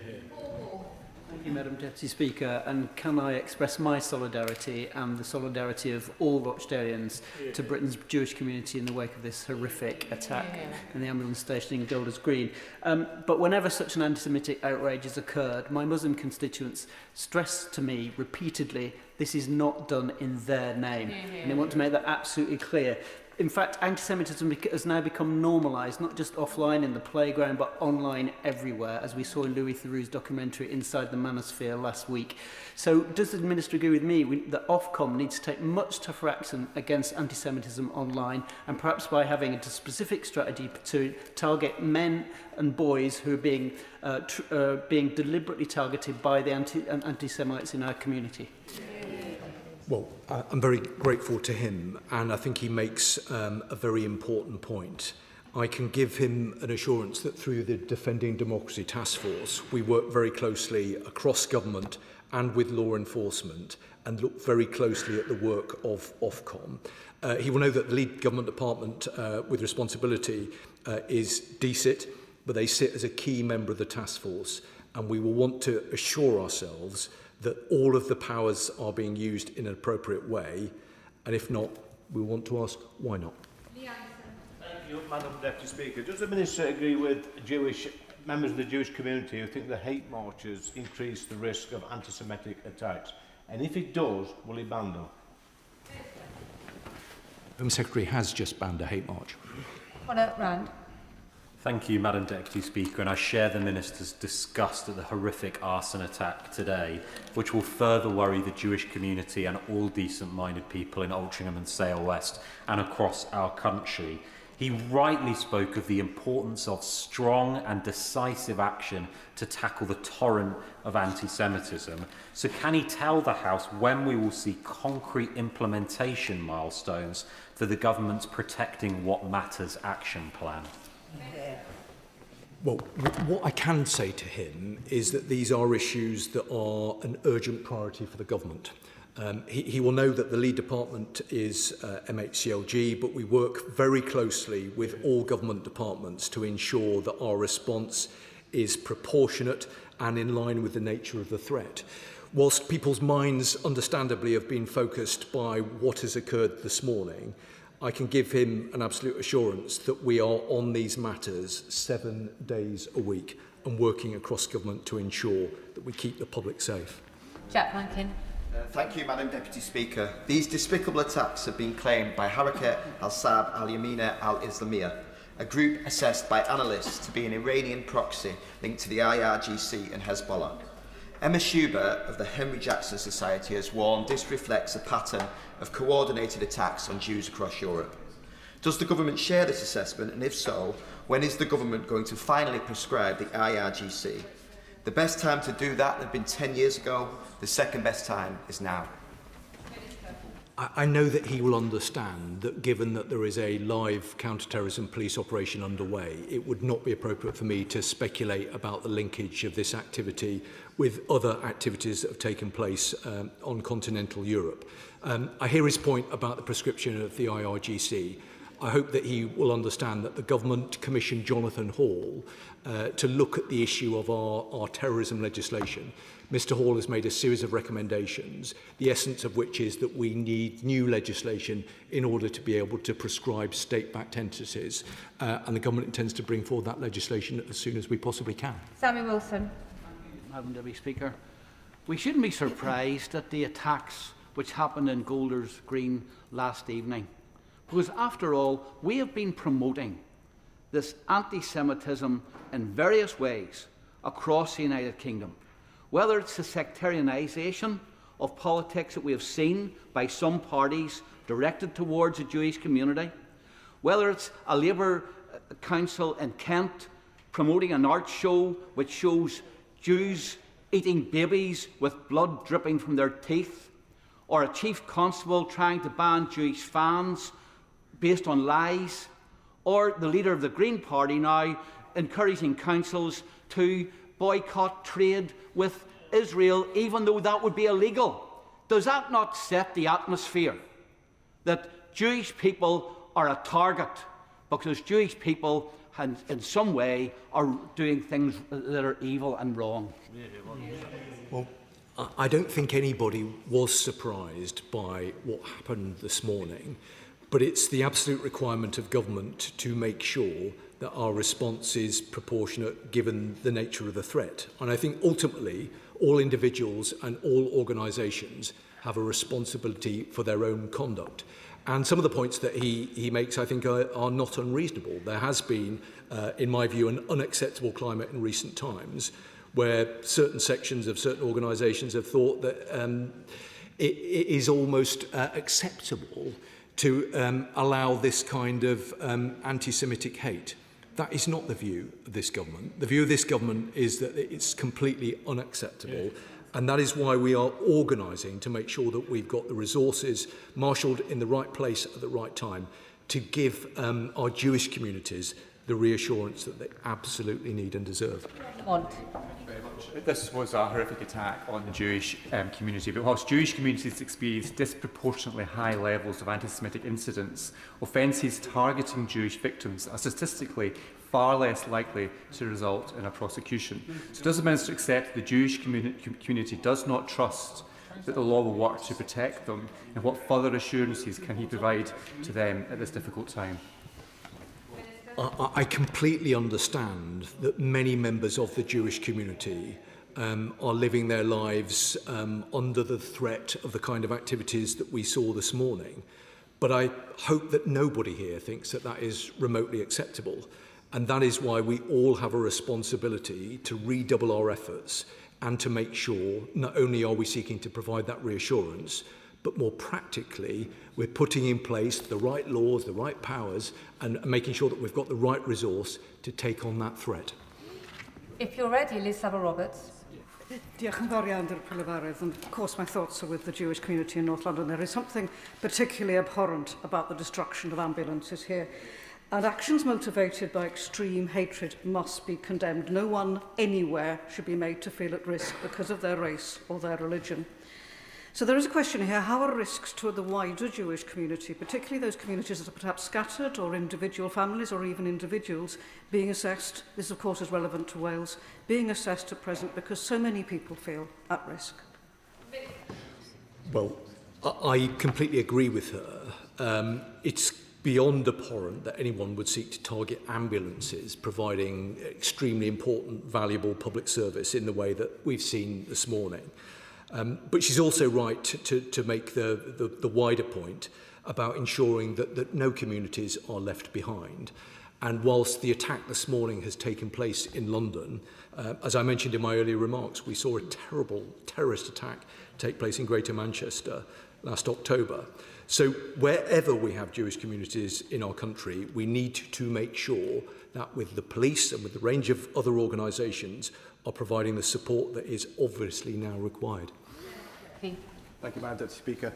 In a previous incarnation, I was fortunate enough to be a parliamentary candidate in Hackney, and I was invited to go and meet the Hatzola in Stamford Hill, and I was blown away by the incredible work that they do. The fact that they are integrated into London Ambulance Service and provide such a vital community resource is extremely commendable, and I would like to pay tribute to them first of all. I'm conscious that emergency workers are incredibly vulnerable at the best of times, and given that Hatzola is obviously liveried, clearly marked as effectively Jewish, what steps is he taking to mitigate the additional vulnerabilities of the Hatzola crews going forwards to make sure that they aren't targeted in any sort of type of copycat attacks? Well, I'm grateful to him for his remarks about Hatzola and the important work that they do. I think he's made a good point about whether there is more that we can do to provide support and reassurance to emergency workers engaged in quite literally life-saving activity. I know he will understand that this is an incident that only took place a number of hours ago, so we're dealing with the immediate response to it. But I think he has made a good point, and I give him a commitment that I will look carefully at it. Thank you, Madam Deputy Speaker. Can I welcome the additional support this government is providing to our Jewish community? I know as a Muslim, how reassured the Muslim community was following arson attacks at a mosque. But one of the biggest problems I see is on social media, especially on X, with extreme anti-Semitic remarks around this particular incident. What we know is that this voluntary ambulance service wasn't just serving the Jewish community, but all communities. And this abhorrent and callous act, the perpetrators must be apprehended. Does the Minister agree that it's not just apprehension, but the expediency of that apprehension as to send a deterrence that if you attack any community member or any community asset, it's an attack on every single person in this country? Well, I'm very grateful to him for his remarks, which I know will be appreciated in the Jewish community. I think he's right to raise the considerable concerns that exist in every corner of this House about the threat that exists online. I hope he sees that we take that incredibly seriously. There's a lot of work underway, led by the Defending Democracy Task Force, and he will know that we've commissioned Philip Rycroft to conduct a review into this area. The Online Safety Act will provide some protections, but the government has been crystal clear. If they are not sufficient, we will need to do more. Dr. Andrew Murray. Thank you, Madam Deputy Speaker. The Minister, among the many reviews he cited, mentioned Jonathan Hall's review, but it's getting a bit long in the tooth. Surely, given the events in North London and the Middle East this month, the reviews that he made should now be expedited, since there appears to be cross-party support for the concept that the IRGC should be prescribed. And can he say why it is that the Wagner Group, which is a state-linked entity, can be prescribed, but evidently the IRGC cannot be, even without changing the Terrorism Act? Well, I think the right honourable gentleman makes a good point. Jonathan Hall, who has done a lot of good work in this particular area, has made recommendations which the government have accepted. And we are looking very closely at what is the best way in which we can provide the legislation that he recommends. I take his point about urgency. He will understand, as a very experienced member of this House, that I would be